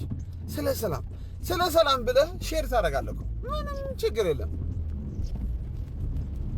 ኢትዮጵያ ደግሞ የኛ ለኤርትራኖች እናት አገራችን ናት፣ መጠለያችን ናት። በመከራ ጊዜ የምንቀመጥባት ሀገር ናት። ኢትዮጵያ ማደግ አለባት። ኢትዮጵያ መፍረስ የሚፈልጉ ሁለት ሽፍቶች ናቸው፣ ቲፒኤልኤፍ እና ሻዕቢያ። እኛ ንጹሃን ዜጋዎች ኤርትራውያኖች ግን የኢትዮጵያ መፍረስ አንፈልግም። በመከራ ጊዜ መሸሸጊያችን ኢትዮጵያ ናት። ኢሳያስ ሲያባረረን አገር ሆና ለኛ መጠለያ የሆነችን ኢትዮጵያ ናት። ገብታችኋል? ስለዚህ ይሄ ነገር ሰከን ብለን ማሰብ አለብን። በቃ ማሰብ አለብን ወገኖቼ። የኢትዮጵያ ጉዳይ ኤርትራ በሰላም ማጠናቀቅ አለበት። ራሻ ለኖርዌይ ለ40 ዓመት የተጨቃጨቁበት ባህር መጨረሻ ራሻ ምንድነው ያደረገች? ግማሹ ሰጥቻት ለኖርዌይ። እንደዚህ ነው በቃ። ለሰላም ብለህ ትቀያየራለህ። በቃ ስለ ሰላም ሲባል አሜሪካም ለረጅም ጊዜ የፓናማ ወደብ ተቆጣጥራ ነበር። ከዛ ግን ትቶ ነው የሄደው። ለምን? ለሰላም ሲባል። እኛ ሰላም ፈላጊዎች ነን። አብይም እንደዛ ነው፣ ሰላም ፈላጊ ነው። ውጊያ አልፈልግም እያለ ነው። እየሰማችሁት ነው። ወደ ውጊያ የሚያስገቡት ቲፒኤልኤፍ እና ሻዕቢያ ናቸው ወገኖቼ። ጥርት ያለ ነገር ነው እያየን ያለ ነው። አብይ አህመድ ሰላማዊ ሰው ነው። እባካችሁ ስሙ አታጥፉት፣ ያለ ስሙ አትስጡት። ይሄ ሰውዬ በእውነት ከእግዚአብሔር የተላከ ሰው ነው ማለት ነው። ለቀጠናችን ለማረጋጋት ሰላም ለመፍጠር የተነሳ ነው።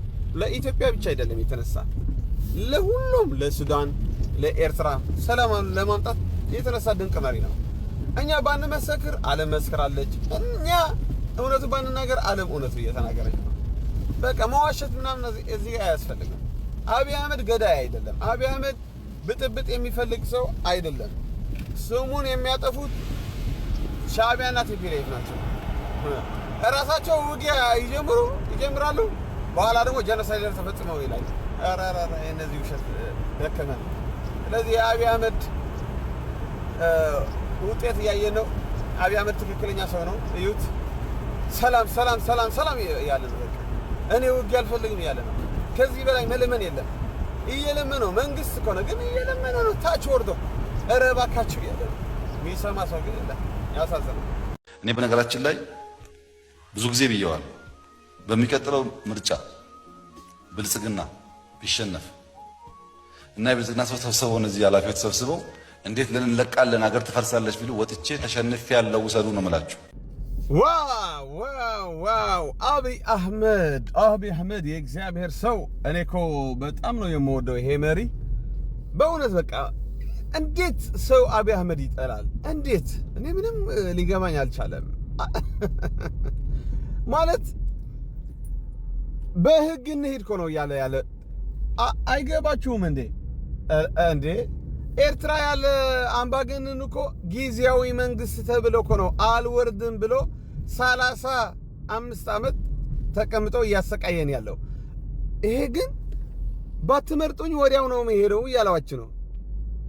እዩት፣ የስልጣን ጥማት እንደሌለበት ከዚህ ነው የምታዩት ማለት ነው። በእውነት ልክ እንዳለው ካደረገው አብይ አህመድ ትልቅ ሰው ነው በእውነት። እና ለሁለተኛ ጊዜም አብይ አህመድ ነው የሚመረጠው ብዬ ነው እኔ የማምነው። እንግዲህ ኢትዮጵያኖች አብይ አህመድ ምረጡ። በቃ ማን ነው የሚያስተዳድር? ፋኖ ሊያስተዳድር ይችላል አሁን ለኢትዮጵያ? አይችልም። ጀዋር ሊያስተዳድር ይችላል? አይችልም። ነጯን እንነጋገር። ህወሓትስ? አይችሉም። አብይ አህመድ ነው ኢትዮጵያን መምራት የሚችለው። ደግሞ እንደዛ መሆን አለበት። በትክክል ጊዜ የመጣ እግዚአብሔር ያስነሳው አብይ አህመድ ነው በቃ። ስለዚህ እኔም በምርጫ ከተፈቀደብኝ እንደ አንድ ኤርትራዊ ዜጋ መርጫለሁ። አብይ አህመድ መርጬዋለሁ። የምሬ ነው የምላቸው። አብይ አህመድ መምራት አለበት። 1000 ዓመት ይንገስ። በጣም ጀግና መሪ፣ የሰው ሃይማኖት የሚያከብር እንዴ። እኔ በጣም ነው የሚገርመኝ አንዳንድ ሰዎች አብይ አህመድ ባለፈው አንድ ኤርትራዊ ሲማጎተኝ ነበር። ጴንጤ ስለሆነ ነው የምትደግፈው፣ አብይ አህመድ ኦርቶዶክስን ለማጥፋት ነው የተነሳ ምናምን አለኝና በጣም ገረመኝ። ዋው! አብይ አህመድ ይችላል፣ እንወደዋለን። እንደዚህ አይነት መሪ እኔ በአፍሪካ አይቼ አላቅም። በቃ ዲሞክራሲ ህግ የሚያውቅ ካልተመረጥኩኝ በቃ አስረክቤ መሄድ ነው አላቸው። እና ምን አይነት እንጃ ምን አይነት ድንቅ መሪ ነው እግዚአብሔር የሰጣቸው ኢትዮጵያኖች። በጣም ነው የምገረመው። ለትውልድ የሚያስብ እንደዛ ቢሆን ሁሉም መሪዎች አፍሪካ ላይ ያሉ ሰላም ይመጣ ነበር። ግን የአፍሪካ ዲክታተር ናቸው። አንዳንዶች 40 ዓመት አንዳንዶች 45 እንደዛ ነው። በቃ አፍሪካ ያሉ መሪዎች አምባገነን፣ ሌቦች፣ ክፉዎች ናቸው። እግዚአብሔር የማይፈሩ አንድ እግዚአብሔር የሚፈራ የእግዚአብሔር ስም የሚጠራ አብይ አህመድ ተነስቷል። እንግዲህ በቃ መደገፍ አለብን፣ ሳፖርት ማድረግ አለብን ለዚህ ሰውዬ። ህግ የሚያውቅ ነው። በህግ እንሂድ የሚል ነው። በቃ አይታችኋል። በህግ እንሂድ፣ በምርጫ እንሂድ። ህወሓት 27 ዓመት ሲይዝ እንደዚህ ብሎ ያውቃል? አያውቅም። አብይ አህመድ ግን ቅን ሰው ነው። አያችሁ፣ የስልጣን ናፍቆት የለበት። ስለዚህ ከዚህ ተማሩ። ቲፒኤልኤፍ እኛ ካልገዛን እኛ ካልተቆጣጠርን ስልጣን ኢትዮጵያ ትፈርሳለች እያላችሁ ኢትዮጵያ ለማፍረስ የምትጥሩ ቲፒኤልኤፍ ከአብይ አህመድ መማር አለባችሁ። እናንተ የስልጣን ጥማት አለባችሁ። ሁሌ እናንተ መግዛት ትፈልጋላችሁ። እንደዛ የሚባል ነገር የለም እንዴ! እድሉ አንዴ ነው የሚመጣው። በቃ እድሉ ተጠቅማችሁ ገሳችኋል። አሁን ግን ለሌሎች መስጠት ነው። ተገዙ። አሁንም በአብይ አህመድ ስር ተገዙ። የናቃችሁት አብይ አህመድ የበሻሻ ልጅ ምናምን ብዙ ንቃችኋል አብይ አህመድ። እሱ ግን እየሰራ ነው። እኔ በጣም ነው የሚገርመኝ። ሻዕቢያና ቲፒኤልኤፍ አብይ አህመድ ይንቁታል። በቃ ሲሰድቡት ነው የሚውሉ። የባሻሻ ልጅ መሽረፈት እንደዚህ። እሱ ግን እንግዲህ እየሰራ ነው። ድንቅ ስራ። ከተማይቷ ውብ እያደረጋ ነው። ለምን? እግዚአብሔር ከሱ ስላለ። እብሪት የለበትም፣ ትምክህት የለበትም አብይ አህመድ። እናንተ ብትንቁት አፍሪካ ትሸልመዋለች። እናንተ ብትሰድቡት ዓለም ትመሰክርለታለች። አብይ አህመድ ጀግና ነው ብላ ማለት ነው። ስለዚህ ሻዕቢያና ቲፒኤልኤፍ ከአብይ አህመድ መማር አለባችሁ። እደግምላችኋለሁ፣ ሻዕቢያና ቲፒኤልኤፍ ከአብይ አህመድ መማር አለባችሁ። እናንተ አምባገነን ናችሁ። እናንተ ሌቦች ናችሁ። እናንተ ስልጣን የምትወዱ ሴጣኖች ናችሁ። እስቲ ከዚህ ወጣት ተማሩ። ምንድነው እያስተማራችሁ ያለ? እግዚአብሔር በአብይ አህመድ አልፎ ስልጣን እንዳትወዱ፣ ለህዝብ ማገልገል እንድትወዱ፣ ለህዝብ በንጽህናና በቅንነት ማገልገል እንዳለባችሁ እግዚአብሔር ያሰማራችሁ ነው። እናንተ ምን ክፉ ናችሁ በጣም። እዛ በረሃ ሰው እየገደላችሁ ሰው እየበላችሁ ስለመጣችሁ እግዚአብሔር አትፍሩ። ምንም አይገባችሁም። በቃ ተማሩ ከአብይ አህመድ። የስ በቃ የህዝብ ልጅ ማለት አብይ አህመድ ነው። ህዝብ የሚወድ አገሪቱን የሚያፈቅር ማለት አብይ አህመድ ነው። በቃ ቁርጡን ነው እኔ የምነግራችሁ፣ ቁርጡን። ስለዚህ አሁንም መመለስ አለባችሁ። ኦኬ ተግባብተናል። አሁንም ምን ብያችኋለሁ? መመለስ አለባችሁ። ተመለሱ ወደ እግዚአብሔር። ቲፒኤልኤፍ ሻዕቢያ ተመለሱ ብዬ ሐሳቤን እጠቅላለሁ። ቻው። መቼ ነው መንግስት እናንተን በዚህ መልክ ጠርቶ እንወያያላችሁ? የትኛው መንግስት ነው እንዲያነጋገራችሁ?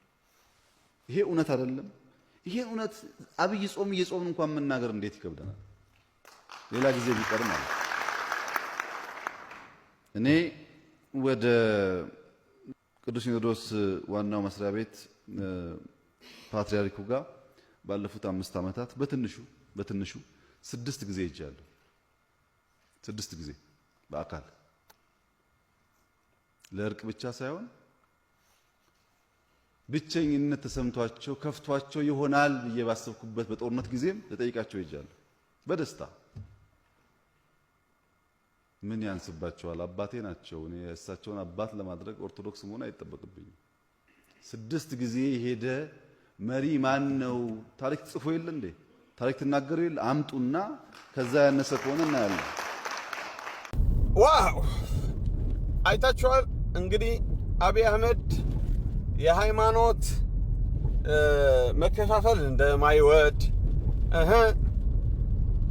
አንዳንድ ሰዎች ጴንጤ ስለሆነ ነው የምትደግፈው፣ ኦርቶዶክስን የማጥፋት ዘመቻ ነው ያለበት አብይ አህመድ ምናምን ሲሉ ሰማለሁ። ባለፈው እንኳን አንድ ኤርትራዊ ሜሮን የሚባል ይከራከረኝ ነበር። አብይ አህመድ የምትደግፈው ጴንጤ ስለሆነ ነው፣ በዛ ደግሞ የአብይ አህመድ ዓላማ ደግሞ ኦርቶዶክስን ማጥፋት ነው ብሎ ሲከራከረኝ ነው የነበረ። እንግዲህ ይሄ ቪዲዮ ማስረጃ ነው። ምን ልትል ነው አሁን ሜሮን? እስቲ ይሄ ቪዲዮ ይልን። በሐሰት ለምን ስሙን እናጠፋለን? ለምን? እኔ ይሄ ነው ግራ የሚያገባኝ። እንዴት ሰውን በሐሰት ስሙ ታጠፋላችሁ? እንዴት? አብይ አህመድ አንድ ቀን ኦርቶዶክስ ሲሰደብ አይታችኋል? አንድ ቀን ሙስሊም ሲሰደብ አይታችኋል? ኖ ኔቨር። እንዲያውም እሱ የተጣሉ ጳጳሶች የኦርቶዶክሶች ሲያስታርቅ ነው ያየ ነው። እንደዚህ የሃይማኖት አባቶች ሰብስቦ ሲያወያይ ነው ያየ ነው። ማን አለ እንደዚህ ያደረገ መንግስት? በኤርትራ ይሁን በኢትዮጵያ እንደዚህ ያደረገ መሪዎች አሉ እንዴ? የሉም። ኧረ አብይ አህመድ ይለያል የምንለው በምክንያት ነው። ኧረ ይሄማ እኔ እንጃ። እግዚአብሔር የሰጠን ለኢትዮጵያ ብቻ ለኤርትራውያኖችም የሚወደን መሪ ነው ይሄ አብይ አህመድ፣ ፍቅር የሆነ መሪ። አሁን የኤርትራ አምባገነንና አብይ አሁን ብታወዳድረው ሰይጣንና መልአክ እንደ ማወዳደር ነው። ኢሳያስ ጳጳሶች ነው የሚያስር። አቡነ እንጠኒዮስ የሚባሉ ጳጳስ ነበሩ ኤርትራ ውስጥ። ህግ መኖር አለበት እዚህ ሀገር፣ ፍትህ መኖር አለበት። ለምን የሰው ሃይማኖት አታከብርም? ጴንጤ ምን አደረጉህ ብለው ሲቃወሙ አሰራቸው። 16 ዓመት ታሰሩና ሞቱ። እዚህ ጋር ደግሞ ጳጳሶች፣ ቄሶች ሰብስበው እንወያይ ስለ ሀገር፣ ስለ ሃይማኖት ይላል። በጣም ነው እኮ የሚገርመኝ። አብይ አህመድ ከኢሳያስ ሲያወዳድሩ አንዳንድ ሰዎች ምን አይነት ጭንቅላት ነው ያለባቸው ብዬ ነው የምገረመው። ምን አይነት ኤርትራ እኮ ጴንጤ ኮንክ ትታሰራለህ። የሃይማኖት ክብር የለም ኤርትራ ውስጥ፣ የሰው መብት ምናምን የሚባል የለም። እና አብይ አህመድን የምደግፈው በምክንያት ነው። ተረዱኝ። በቃ እኔ ሌላ ጥቅም የለብኝም፣ ወይም ገንዘብ አልተከፈልኩትም። እንዲሁ ነው የምወደው። ትክክለኛ ሰው ነው፣ ንጹህ ሰው ነው አብይ አህመድ። እግዚአብሔር የሚፈራ ነው ስል በምክንያት ነው። ማን ነው እንደዚህ ያደረገ? ቲፒኤልኤፍ በኢትዮጵያ በስልጣን በነበሩ የሃይማኖት አባቶች ሰብስበው እንደዚህ ያናግሩ ነበር እንዴ? የሉም። አብይ አህመድ ትህትና ውይይት፣ የሰው ክብር፣ ሰው እንዴት እንደሚያከብር እዩልኝ። ስለዚህ እኩል ሁሉም ሃይማኖት የሚያከብር መንግስት ነው ኢትዮጵያ የተፈጠረ። ስለዚህ ኦርቶዶክስ ሰዎች ብትሆኑ መውደድ አለባችሁ፣ ሙስሊም ብትሆኑ እንደዛ፣ ጴንጤ ብንሆን አብይ አህመድ መውደድና ማክበር አለብን። ገብታችኋል? የሁሉም ሃይማኖት የሚያከብር በሙስሊም በዓል ቢሆን ሄዶ በዓል ሲያከብር እናየዋለን። ለምን? መንግስት ስለሆነ። ስለዚህ በሐሰት ስሙ ማጥፋት የለባችሁም። ይሄ የተቀባ ሰው ያ ለምድሪቷ ፈውስ ነው። ከኢትዮጵያም አልፎ ለኤርትራም የሚጠቅም ራዕይ ያለበት መሪ ነው። የምሬ ነው የምናገረው። እኔ ምን አለበት እንደዚህ መሪ ቢኖረን ብዬ ተመኘሁኝ። አያችሁ ጴንጤ አገር ማስተዳደር አይችልም የምትል ሰው እንዴ፣ በደንብ ይችላል። በደንብ። ከዚህ በላይ ምን ትፈልጋለህ? ከዚህ በላይ ምን ትፈልጋለህ? አንተ ብትሰድበው አብይ አህመድ፣ አንተ ሀበሻ ማለት ነው፣ ኢትዮጵያዊ ይሁን ኤርትራዊ፣ አብይ አህመድ መምራት አይችልም፣ መንግስት መሆን አይችልም፣ ዳስጣል ብትል፣ ጴንጤ ሀገር መምራት አይችልም ብትል፣ አፍሪካ እኮ ነው የመሰከረችለት። የአፍሪካ ንጉሥ እኮ ነው ያደረገችው። ዓለም እኮ ነው የመሰከረችለት ለአብይ አህመድ። ምንድን ነው የምትለው? አንተ ግን ያው ነቢይ በአገሩ አይከብርም ይላል መጽሐፍ ቅዱስ። ነቢይ በአገሩ አይከብርም ስለሆነ እንጂ አንተ ትሰድበዋለህ፣ ታቋሽሸዋለህ። ዓለም ደግሞ አብይ አህመድ ጀግና ነው ይችላል ብላ ሽልማት ኖቤል ትሸልመዋለች። ስለዚህ በእጃችን ያለው ወርቅ ባንጥለው፣ ነቢይ በአገሩ አይከብርም ይላል መጽሐፍ ቅዱስ። እንደዛ መሆን የለበትም። ማክበር አለብን አብይ አህመድ። እኛ ኤርትራውያኖች እየመሰክርንለት ነው። ኢትዮጵያውያኖች እባካችሁ መሪያችሁ አክብሩ፣ ውደዱት። እንደ አብይ አህመድ መሪ አታገኙም። የሰው ሃይማኖት የሚያከብር ምን ብዬ ላስረዳችሁ? ከዚህ በላይ ምንድን ነው የምትፈልጉት? ሁሉም ሃይማኖቶች እኩል የሚያይ ማለት ነው። አንዳንድ ጊዜ ደግሞ ጴንጤዎች ሰብስቦ ደግሞ ሲያናግር ታያላችሁ። ሙስሊም፣ ኦርቶዶክስ። ኧረ ምን አይነት የተባረከ መሪ ነው! ኧረ ምን አይነት ትሁት መሪ ነው! ኧረ አብይ አህመድ የሚጠላ ሰው እኔ እንጃ፣ አጋንንት ያለበት ብቻ ነው። ባለፈው አንድ ዘፋኝ እንደዛ ሲል ሰምቻለሁ። ከኢትዮጵያ አናት ወረድ፣ ዲክታተር ነህ ምናምን። እንዴ ኧረ እባክህ አብይ አህመድ ዲክታተር ከተባለ እንግዲህ ኢሳያስ ምን ልትለው ነው? እና ኢትዮጵያኖች መጠንቀቅ አለባቸው። አብይ አህመድ የሃይማኖት ጥላቻ የለበትም። አብይ አህመድ ፍቅር ነው። እንደዚህ እንኳን በዳዴ እየሄደ ለኢትዮጵያ ብልጽግና ቀን ከሌት በከተማ በገጠር በሁሉም ስፍራ በዋሻው እየሄደ የሚለፋ መሪ የት ነው የምናገኘው? ዶክተር አብይ ለምርጫ ሳይሆን ለትውልድ እየሰራ ነው የምንለው ለዚህ ነው። ላለፉት ዓመታት የሰሩት ስራዎች ነገ ስልጣንህ ማብቂያ ነው የሚያስብል አይነት ፍጥነትና ትጋት ላይ ነው እየሰራ ያለው። ዶክተር አብይ ምርጫችን አንተነ ለኢትዮጵያ ብልጽግና የምታስፈልጋት በአንተ ነው ኢትዮጵያ የምትለወጠው ብላችሁ ሁላችሁም ላይክ፣ ኮሜንት፣ ሼር ምርጫችን ዶክተር አብይ ነው እያላችሁ ጻፉ። ከአብቹ ጋር ወደፊት።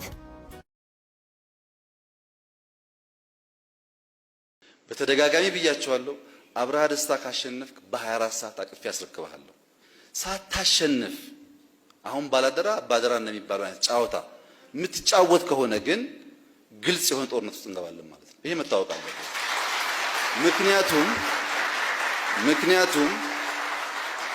ምክንያቱም አብርሃ ያልኩት አንተ ስላለ ነው እንጂ አንተ ብቻ ይመለከት አይደለም። ምክንያቱም ለምሳሌ አዲስ አበባ የሆነ ሺህ ሰብስቦ ባላደራ ካለ ኦሮሚያን በቃ ይሄ ኦዲፒ የሚባል የኛ መንግስት አይደለም፣ ፍላጎታችን ይሄን አይደለም፣ ባላደራ ነው ተገንጥለናል ካለ ኢትዮጵያ አትኖርም። እንደዚህ አይነት ድራማ አያስፈልገንም። አንድ አመት ነው ምርጫ የቀረው። ፖለቲካ አቋም ያለው ሰው ቢፈልግ በግሉ ቢፈልግ በፓርቲ የፈለገውን አድርጎ ካሸነፈ ምንም ጥርጥር የለውም። ከዛ ውጭ ያለው ዝም ብሎ ግን የሚዲያ ደቦ ወደማንፈልገው ጫወታ ስለሚያስገባን ጥንቃቄ ያስፈልገዋል። የአዲስ አበባ ነዋሪዎች ከየትኛውም ብሔር ብትሆኑ አሁን ያለ ማንም ሰው ስልጣን መያዝ የሚችለው በምርጫ ብቻ ነው። ከምርጫ በስተቀር የሚሸጋገር የሚደራደር መንግስት አይፈጠርም። ፔሬድ አይፈጠርም። ለመላው ኢትዮጵያ ሕዝብም እዚህ ላላችሁ አማራጮች መግለጽ የምፈልገው ኢትዮጵያ ውስጥ ከምርጫ በስተቀር የሚሸጋገር የሚደራደር መንግስት አይፈጠርም። አሁን ያለው መንግስት የንጹሃን ስብስብ አይደለም። በውስጣችን ሌቦች፣ ጥፋተኞች፣ የማይረቡ የማይሰሩ ሁሉም አይነት ሰው አለበት እና አንዳንዴ እናለማለን፣ አንዳንዴ እናበላሻለን። የሰው ባህሪ ያለን ማለት ስናበላሽ በትክክል በፋክት ንገሩን። አርዕስተ ዜና አይደለም፣ ተንትናችሁ ንገሩን። አትጠራጠሩ። መረጃ ካገኘን ተመረን እናስተካክላለን። ዝም ብሎ ግን ለገበያ ብላችሁ ከሆነ የምታደርጉት እኛም ሪጀክት እናደርገዋለን፣ ችግሩም እያለ ማለት ነው። መልካም ነገር ደግሞ ሲኖር ብዙ መልካም ነገር የማይታይበት ሀገር ስለሆነ አልፎ አልፎ ጥሩ ነገር ደግሞ ሲታይ ካፒታላይዝ እናድርግ። እሱን ከምናዳፍር ይኑር ብቻ መልካሙ ነገር እንጂ ብንናገሩ ብዙም ጎጂ አይሆንም። አብይ አህመድ ጀግና፣ ትሁት፣ ቅን፣ የዋህ በእውነት እኔ ስለዚህ መሪ ብዙ ጊዜ ሳስብ ቃላት ያጥረኛል። አይታችኋል። በዚህ ቪዲዮ አሁን እኛ እናጠፋለን ሰው ነን እያላችሁ ነው። በቃ ስህተቱም የሚታመን መሪ እንዴ! እኔ እንጃ። ኢትዮጵያ በታሪክ እንዳትሳሳቱ። አብይ አህመድ የተባለ ሰው ከከሰራችሁት በእውነት ነው የምላችሁ፣ እንደ አብይ አህመድ ድንቅ መሪ አታገኙም። አሁንም ምርጫ እየመጣ ነው አይደል? እሱን ምረጡ። እኔ እንደ አንድ ኤርትራዊ ዜጋ አብይ አህመድ መርጫዋለሁ። እድል ቢሰጠኝ አብይ አህመድ በእውነት ነው የምላችሁ። ማን አለ በዚህ ጊዜ ስህተቱን የሚታመን? በጣም ነው የሚገርመው። እኔ ሁሉ ጊዜ አብይ አህመድ ከአምባገነኑ ኢሳያስ ሳስተያየው በጣም ነው በቃ የማዝነው፣ አለቅሳለሁ። በቃ የኛ ምንድነው ኃጢአታችን እግዚአብሔር ሆይ እላለሁ። የኛ እኮ በቃ ታውቃላችሁ ስህተቱ አይታመን። ስንት ሰዎች አጥፍተዋል። እንግዲህ መናገር አትችልም። ታፍነን እኮ ነው ኤርትራ የምንኖር እና በዚህ ደግሞ መጥቶ መሪያችሁ ስህተት አለብን እያለ ኃጢአቱ እየታመነ ነው ማለት ድካም አለብን ሰው ነን እያለ ነው። እና እንዴ ይገርመኛል። በቃ አሁን አብይ አህመድ ሲሰድቡት ሳይ ኢትዮጵያኖች በጣም ነው የማዝነው። ምን ሊሆንላችሁ ነው የፈለጋችሁ? እንደ ኢሳያስ አፈወርቅ ዲክታተር እንዲሆን ነው የምትፈልጉት? ቀንና ማታ በትጋት ሲሰራ ነው የሚታየው። እንግዲህ ዋሻና ሸለቆ እየገባ አይታችኋል። ምርጫ እኔ ባልመርጥ በቃ እወርዳለሁ እያላችሁ ነው።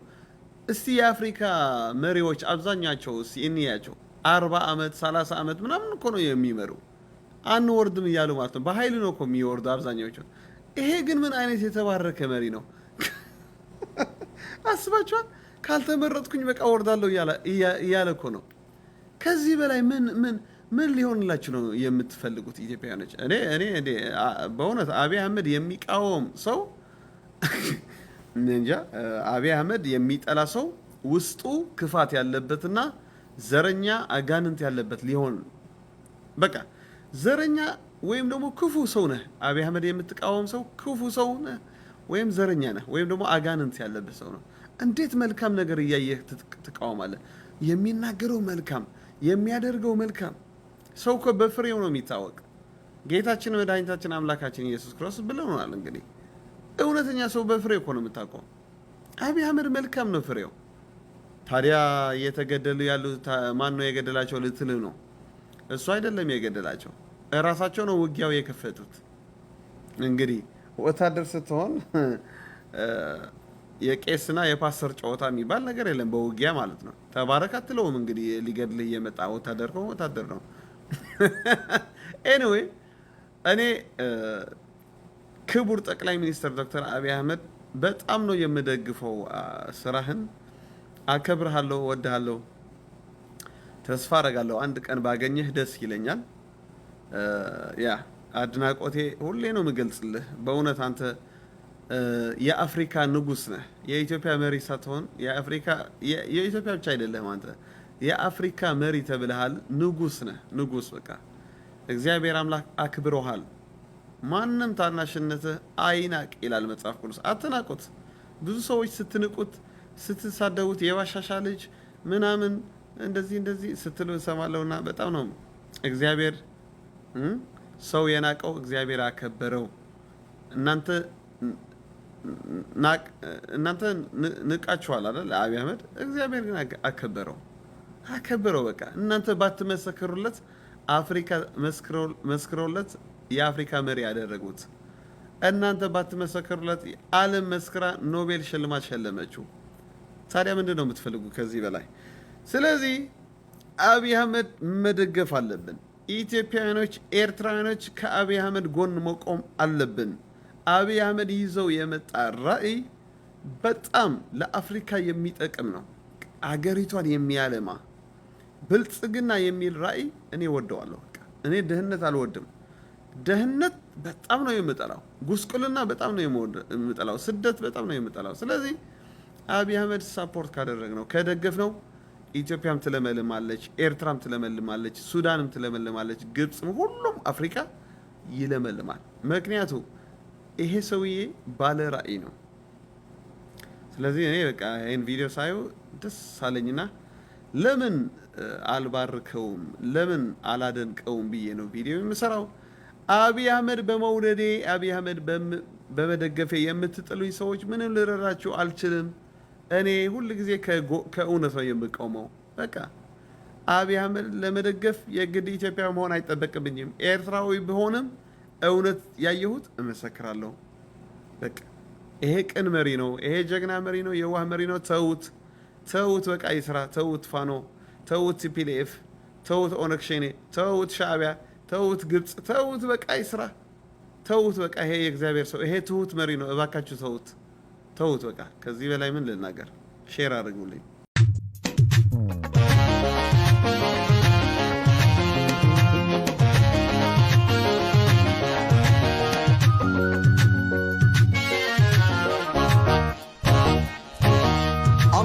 አምላኬ ጌታዬ በአገልግሎቴ ላይ በዘመኔ ላይ በማንነቴ ላይ ይሄ ከተማ እንግዲህ ኢትዮጵያ አዲስ አበባ ነው እና እኔ ሳየው በጣም ደስ አለኝ። ስለዚህ ለምን ደስታዬ አልገልጽም ብዬ ነው ይሄ ቪዲዮ የምሰራው። እኔ ከኢትዮጵያ ከወጣሁኝ አሁን 2 ዓመት ይሆነኛል። አሁን ጓደኞቼ ሲነግሩኝ ካንተ በኋላ እኮ ብዙ ተሻሽለዋል፣ አዲስ አበባ ተቀይራለች፣ ና እስቲ ጎበኝ እና እየው ይሉኛልና አንድ ቀን መምጣት አይቀርም። ፓስፖርቴ ሲይዝ እመጣለሁ እና በቪዲዮ ሳየው ግን በጣም ተቀይራለች አዲስ አበባ። እኔ 2024 ነው የወጣሁኝ ከኢትዮጵያ እና አሁን ሳያት ግን በዚህ በቪዲዮ ግን እቺ አዲስ አበባ ናት እቺ አዲስ አበባ ናት ወይስ ሌላ ሀገር አልኩኝ እና በጣም ነው የገረመኝ። እንዴት እንደዚህ ውብ ያደረጋት ከተማ አብይ አህመድ እንዴት አታደንቁትም? እንዴት ቴንኪው አትሉትም? እንዴ በሀበሻ ብዙ ጊዜ ብዙ ችግራችን ምንድን ነው? ከብዙ ቆንጆ ነገር መልካም ነገር ጥቂት ድካም ብናይ በድካም እንተቻለን ማለት ነው። ለምን እንደዛ እንሆናለን? መልካም ከሰው የበዛ መልካም ከሆነ ለምን መልካሙን አይተን አናደንቅም? ስለዚህ አብይ አህመድ ይችላል። በጣም ነው ያስዋባት ከተማ፣ ደስ ይላል ለአይንህ ስታየው ማለት ነው። እና እኔ እንደ አንድ ኤርትራዊ ዜጋ ኢትዮጵያ ጎረቤት ሀገሬ ስትለመልም ስትባረክ ደስ ይለኛል። አልቀናም። በጣም ደስተኛ ነኝ። እንዴ በጣም ነው ደስ የሚለኝ። ባለፈው ህዳሴ ግድብ ሲመረቅም ደስታ ይገልጫለሁ። ለምን ካላችሁኝ አዲስ አበባ ኢትዮጵያ ለኛ ለኤርትራውያኖች እናት ሀገራችን ናት። የስ አምባገነኑ ኢሳያስ ከሀገራችን ሲያስወጣን ሲጨፈልቀን ሲያስጨንቀን ኢትዮጵያ ሄደን ነው የኖርን። እስካሁን ከ400,000 በላይ ኤርትራውያኖች ኢትዮጵያ ውስጥ እየኖር ነው። ስለዚህ ማመስገኑ ያለብን ኤርትራውያኖች በዚህ አጋጣሚ እናመስግናቸው። በእውነት እኔ አልተከፈልኩም፣ ምንም የተሰጠሁት ነገር የለም፣ እንደዛ እንዳይመስላችሁ። ማመስገን አለብን። የስ እናቶቻችን አባቶቻችን ከኤርትራ አውጥተን አዲስ አበባ አይደለም እንዴ ሄደን የምናያቸው? ሰርግ ስናደርግ አዲስ አበባ ሄደን አይደለም እንዴ ሰርግ የምናደርገው? ከውጭ ሀገር ሄደን መዝናናት ስንፈልግ ኤርትራ አይደለንም የምንሄደው አዲስ አበባ። ለምን? ያስ ብዙ ነገር ስላለ ማለት ነው። ስለዚህ ኤርትራ ሀገራችንም እንደ ኢትዮጵያ እንድትሆንልን መጸለይ ያለብን። እንደ አብይ አህመድ ድንቅ መሪ እግዚአብሔር እንዲሰጠን መለመን አለብን። ካልሆነ ደግሞ ያው ብዙ ጊዜ ነግሬያችኋለሁ ማለት ነው። ስለዚህ እኔ ደስታ ይልክለጽ በቃ ተውኝ በቃ እኔ ተውኝ እኔ መልካም ነገር ሳይ መናገር ደስ ይለኛል። በቃ ኢትዮጵያው መሆን እኮ አይጠበቅብህም። የኢትዮጵያ ነገር አይተህ ደስ ይላል እንዴ። አንዳንድ አሁን ኡጋንዳውያን፣ ናይጄሪያውያን፣ ኬንያውያን አያለው ስለ ኢትዮጵያ መልካም ነገር ሲናገሩና ደስ ይለኛል። በቃ እንደዛ መሆን ነው እኮ ያለብን። የግድ በቃ ሁለት መሪዎች ስለተጣሉ እኛም መጣላት አለብን? መለስና ኢሳያስ ስለተጣሉ በቃ እኛ የኢትዮጵያ ጠላት ሆነን መቀጠል አለብን? ኖ። ታሪክ እንርሳ። በታሪክ ብዙ ተበዳድለናል ከኢትዮጵያና ኤርትራ። አሁን ግን አዲስ ታሪክ እስቲ እንጻፍ።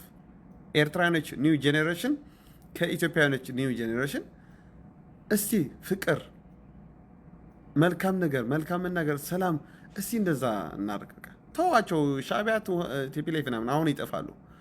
እኛ መልካም መዝራት አለብን፣ መዋደድ አለብን። የኢትዮጵያ ሕዝብና የኤርትራ መቀራረብ አለብን። ከዚህ በኋላ ደም መፋሰስ የለብንም በቃ። ስለዚህ ኢትዮጵያ ለእኛ ለኤርትራውያኖች እናት ሀገራችን ናት። በቃ ከሻዕቢያ አምልጠን ኢትዮጵያ ገብተን ነው የኖርን። የስ መናገር አለብን እውነቱ። ብዙ ኤርትራውያኖች አሁንም እዛ እየሰሩ ነው። ስለዚህ ይሄን የፈቀደልን መሪ ማመስገን አለብን፣ መውደድ አለብን፣ ማክበር አለብን። አብይ አህመድ የሚጠላ ሰው አይደለም።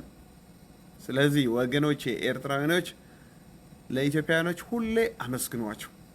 ልክ እንደ ኢትዮጵያውያን ዜጋ በሀገራቸው እየኖርን በሰላም የወጣን በሰላም እየገባን ነው። ስለዚህ ቴንኪዩ ማለት አለብን። ወንድሞቻችን ናቸው ማለት አለብን። እነሱ ኤርትራውያኖች ወንድሞቻችን ናቸው እንወዳቸዋለን ይላሉ ብዙ ኢትዮጵያውያኖች ማለት ነው። ለእኛ በጣም ፍቅር አለባቸው። በእኛ በኩልስ እንዴት ነው መልሱ?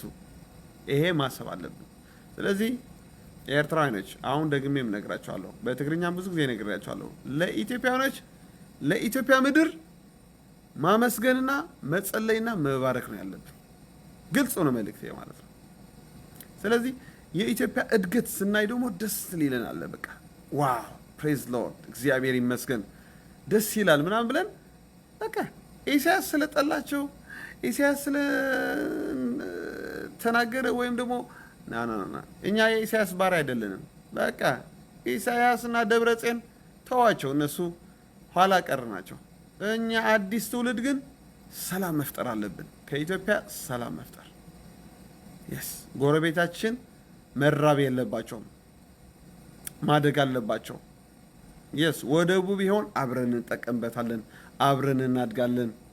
የስ 60 ዓመት በውጊያ ከተኖረ አሁን ደግሞ እኛ 60 ዓመት ሰላም እንሞክረው። ይሄ ነው የምላችሁ እኔ ለኢትዮጵያ ሕዝብ ለኤርትራም ሕዝብ እና መንግስት በዚህ ምክር ቤት ፊት ቆሜ ላረጋግጥም ወደው ኢትዮጵያ ለቀይ ባህር ስትል ኤርትራን የመውረር ፍላጎት የላትም። ያላት ፍላጎት እንነጋገር ነው። እንነጋገር ሰጥቶ መቀበል ባለበት መርህ፣ ህዝቦች በሚጠቅም መርህ፣ በገበያ መርህ ይሄንን ችግር እልባት እናበጀለት። ዝም ብለን ብናልፈው ዛሬ ነገ ጦስ ያመጣብናል። እንጋፈጠው፣ እንወያይ ነው እንጂ እንዋጋ አይደለም። ውጊያም አያስፈልግም። ብዙ ክሶች ይሰማሉ። አብዛኛው ክስ ውሃ አይቋጥርም። የኤርትራ ህዝብ ወንድም ህዝብ ነው። የኤርትራ ህዝብ ምስኪን ህዝብ ነው።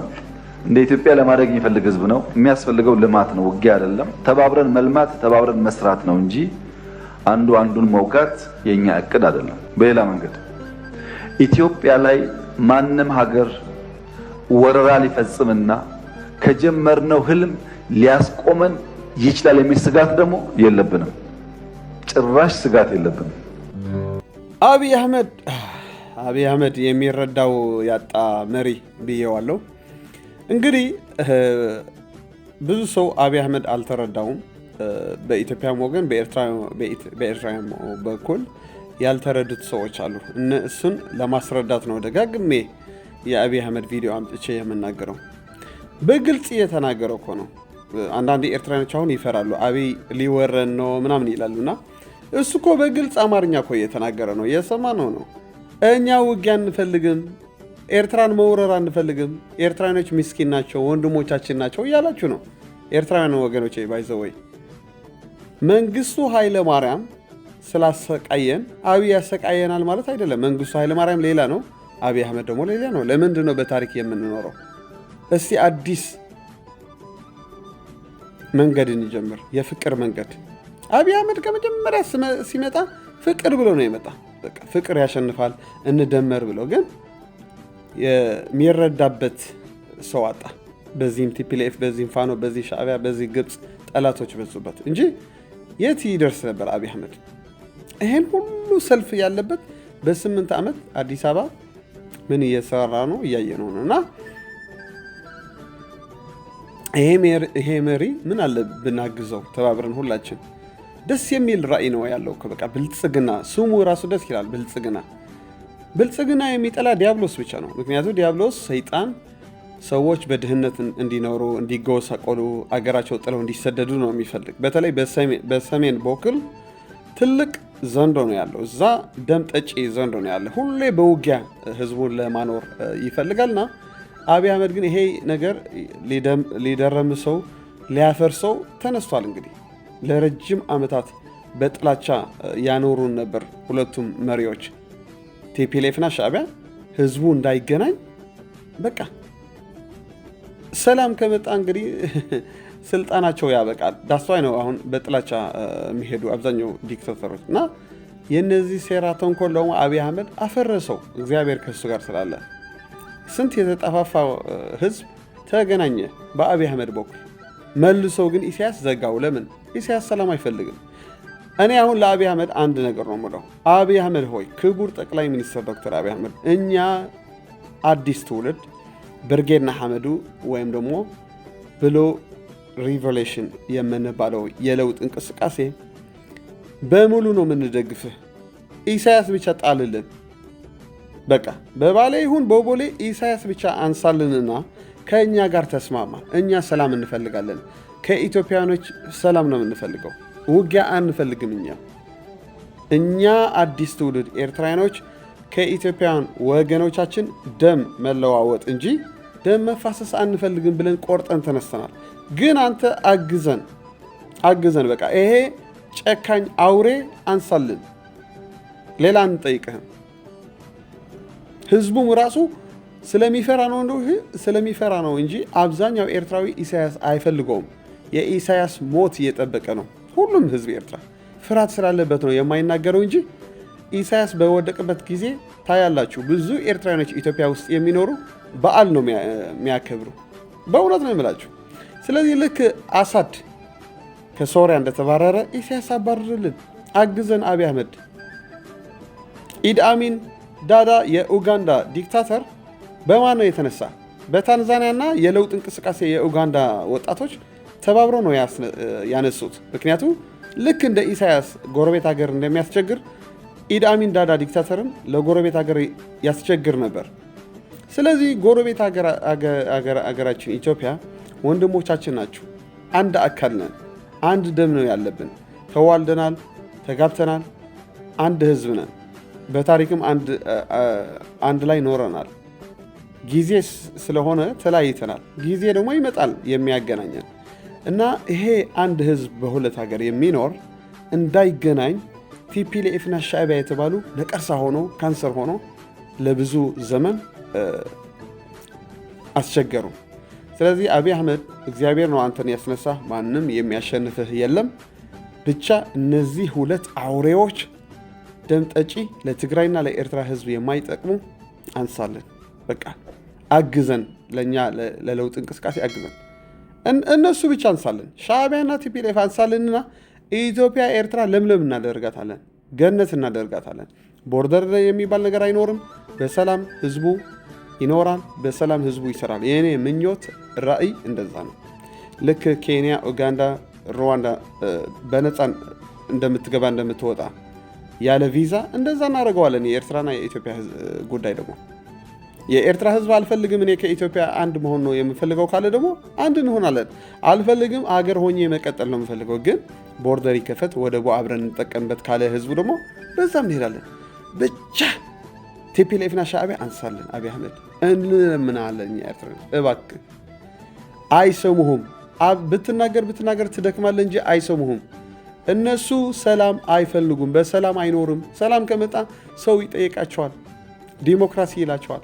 ታትፋይ ነው አሁን ኢሳያስ ሁሌ በውጊያና በጦርነት የሚኖር። ስለዚህ አብይ አህመድ አትድከም። ኢሳያስ አይሰማህም። ገበንኛ ነው፣ አውሬ ነው። ብዙ ሰዎች ገድለዋል፣ ተጠያቂ ነው። አንተ የዋህ ስለሆነ ነው ከኢሳያስ ሰላም የፈጠርክ እንጂ ኢሳያስ ሰላም አይፈልግም። የብዙ ንጹሃን ደም ያለበት ሰው ነውና እግዚአብሔርም ይጠይቀዋል፣ ህግም ይጠይቀዋል ማለት። ስለዚህ ከዚህ ፍጡር መነጋገር የለብህም። አንተን አይመጥንህም። አንተ የተማርክ ሰው፣ ጀግና ሰው፣ በሰላም የምታምን በመነጋገር የምታምን መሪ ነህ። ስለዚህ ከኛ ጋር ተነጋገር። ከአዲስ ትውልድ ወጣቶች ብርጌድና ሐሙድ ተነስተናል። ሰላም የምንፈልግ ጦርነት ከኢትዮጵያውያን ወገኖቻችን አንፈልግም ብለን ተነስተናል። ከኛ ጋር ተነጋገር። አብይ አህመድ ተው፣ ርሳው። ሻዕቢያና ቲፒኤልኤፍ ወደ ሳህልና ወደ ደደቢት መሄድ አለባቸው። ጫካ ነው መኖር ያለባቸው። እነሱ ከተማ መኖር የለባቸውም። ሰው አይደሉም እያልን ነው እኮ። ስለዚህ እባካችሁ ወንድሞቼ ይሄን ቪዲዮ አብይ አህመድ አድርሱልኝ። እስቲ አብይ አህመድ አድርሱልኝ፣ ይስማው። በቃ የእኛ ሰቆቃ ችግራችን፣ እኛ ኤርትራኖች ከጎንህ ነን። አብይ አህመድ አንተ የሰላም ሰው ነህ። በቃ የሚረዱህ ሰው አሉ፣ እንደኛ የማይረዱህ ደግሞ አሉ። ግን እኛን ብትሰማ ይሻላል።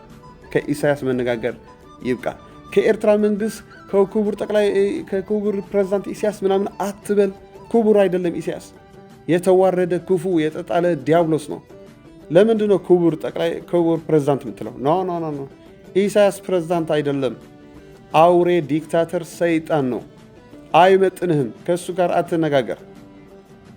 በቃ እኛ ያለን መሪዎች፣ ራዕይ ያለብን ወጣቶች ከእኛ ጋር ተነጋገር። አብይ አህመድ አንድ ነገር አግዘን። በቃ ኢሳያስ አንሳለን፣ ሌላ እንልህም።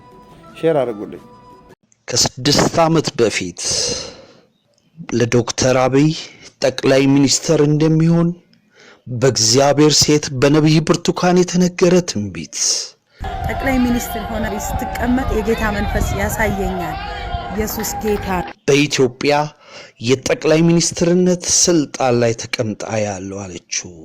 የማይመስል የማይፈጸም ትንቢት ይመስላል። ከእግዚአብሔር የሰማችውን ተናገረች።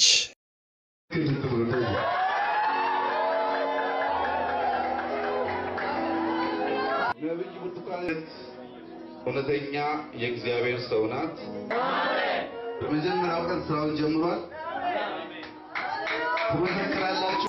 ብዙም ሳይቆይ ከ6 ዓመት በኋላ በፍጹም ይፈጸማል የማይባለው ትንቢት በድንገት ባልታሰበ ሰዓት ብልጭታዎችን ማሳየት ጀመረ።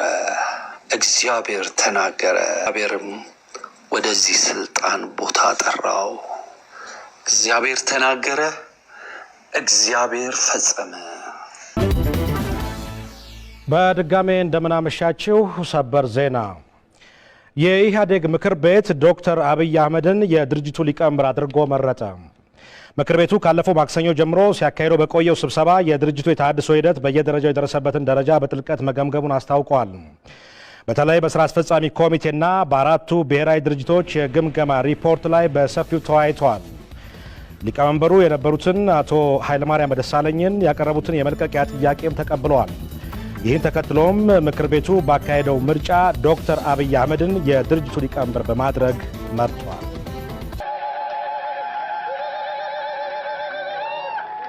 ደግሞ እነግራችኋለሁ፣ እውነት እላችኋለሁ፣ የእናንተ ኢየሱስ ገና ያሰፋታል፣ ትሰፋለች፣ ትወርሳለች። Ethiopia. Is there someone here from Ethiopia? Someone from Ethiopia? እዚህ ከኢትዮጵያ የመጣ አንድ ሰው አለ? ከኢትዮጵያ የመጣ አንድ ሰው አለ? እሺ ማንም ከሌለ ኢትዮጵያን የሚወክል ልብ ያለው አለ? ወይም ለኢትዮጵያ ጥሩ ልብ ያለው አለ?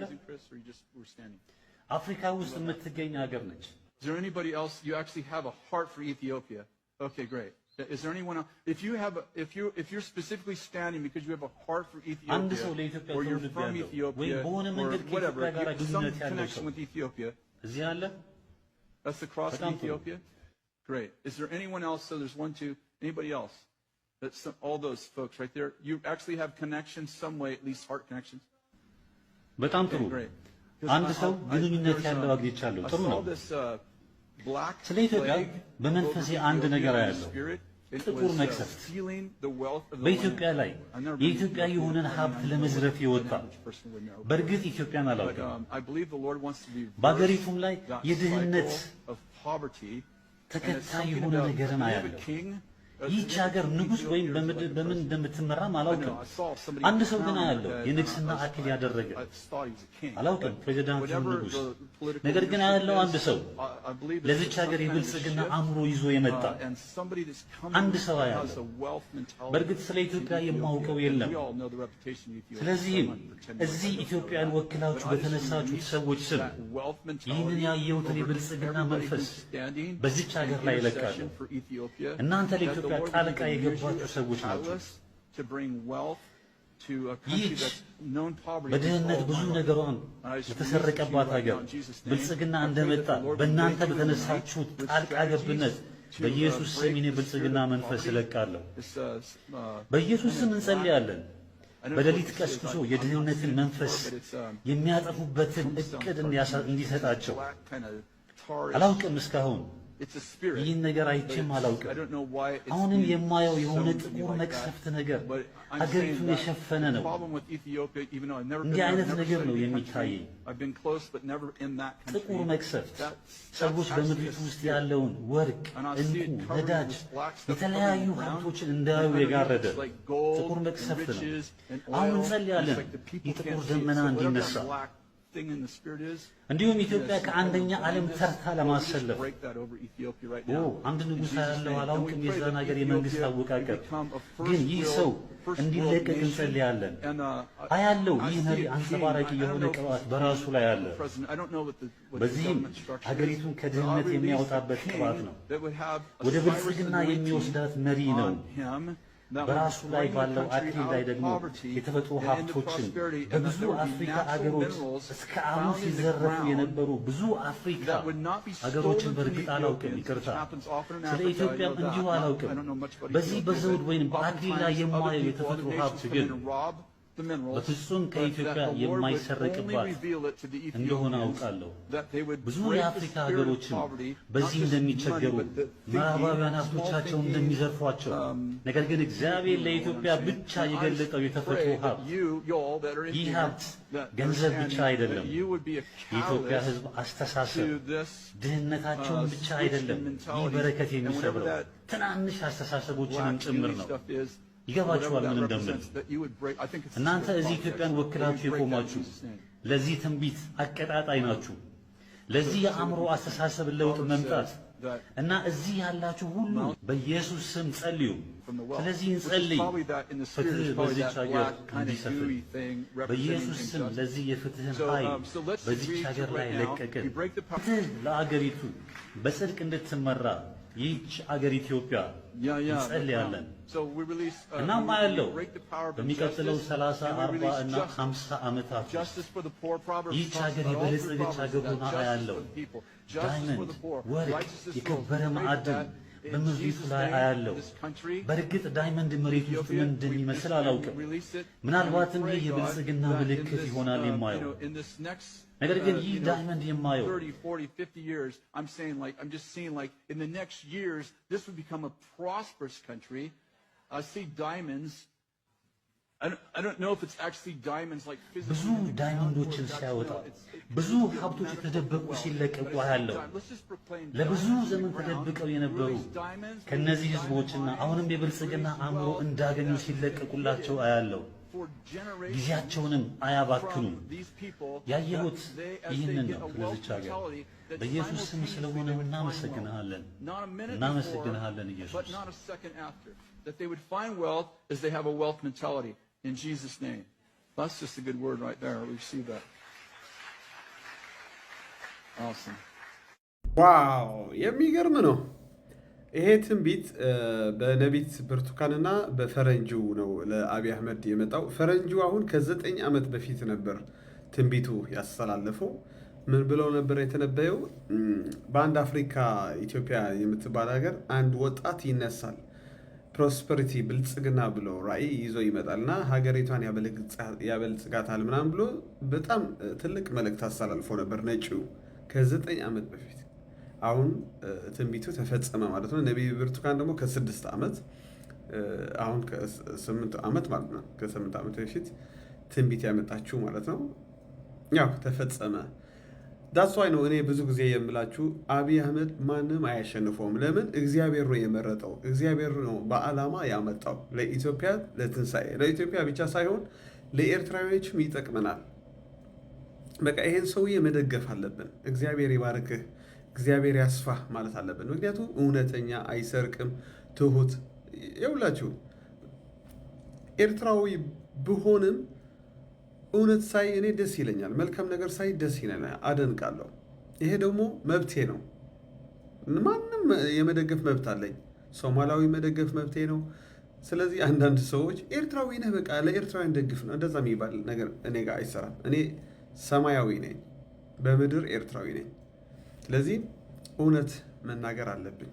አብይ አህመድ ክቡር ጠቅላይ ሚኒስትር እግዚአብሔር ነው ያመጣው። ስለዚህ በዚህ አጋጣሚ ቲፒኤልኤፍ ሻዕቢያ ተጠንቀቁ። ከዚህ ሰውዬ ፍልሚያ ግጥሚያ አያዋጣችሁም፣ አታሸንፉትም። ምክንያቱም ቀድሞ እግዚአብሔር ነው ያስነሳው። ለእኛ ለኤርትራውያኖችም ለኢትዮጵያውያኖችም ይጠቅመናል። ስለዚህ ብትሞክሩ ብዙ ነገር እናንተ ናቸው የምትጠፉት እንጂ እሱ አይጠፋም። ምክንያቱም እግዚአብሔር አስቀድሞ የመረጠው የእግዚአብሔር ሰው ነው። ትንቢቱ አይታችኋል። ድሮ መሪ ሳይመጣ ነው አብይ አህመድ ማን እንደሆነ ሳይታወቅ ነው እንግዲህ ፈረንጆውና ነቢት ብርቱካን የተናገሩ። ስለዚህ እግዚአብሔር ካስነሳው ሰው ፍልሚያ መጋጠም ወይም ደግሞ ስሙ ማጥፋት ወይም እሱን መፈታተን ማለት ከእግዚአብሔር መዋጋት ማለት ነው። ገብታችኋል? እግዚአብሔር የጠራው ጥሪ ያለበት ሰው መንካት ማለት እግዚአብሔርን እንደ መንካት ነው። ስለዚህ እናንተ ነው የምትደክሙ፣ እናንተ ነው ተስፋ የምትቆርጡ። ብዙ ጊዜ እኮ ተሞክሯል የሞት ግድያ ለአብይ አህመድ። ታዲያ ለምን አልሞተም? እግዚአብሔር ስለመረጠው። ገብታችኋል? ስለዚህ አብይ አህመድ ለኢትዮጵያ ብቻ ሳይሆን ለአፍሪካ ሙሉ የሚያስፈልግ ትልቅ ባለ ራዕይ ነው። እግዚአብሔር የቀባው የእግዚአብሔር ሰው ነው። እኔ በጣም ነው የምወደው እና አታሸንፉትም። ይቅርባችሁ፣ ህወሓት ሻዕቢያ ይቅርባችሁ። አብይ አህመድ አታሸንፉትም። እግዚአብሔር የላከው ሰው ነው። ተጠንቀቁ። ሼር፣ ፎሎው፣ ላይክ አድርጉልኝ። የአብይ አህመድ ወዳጆች በተለይ ሼር ማድረግ እንዳትረሱ።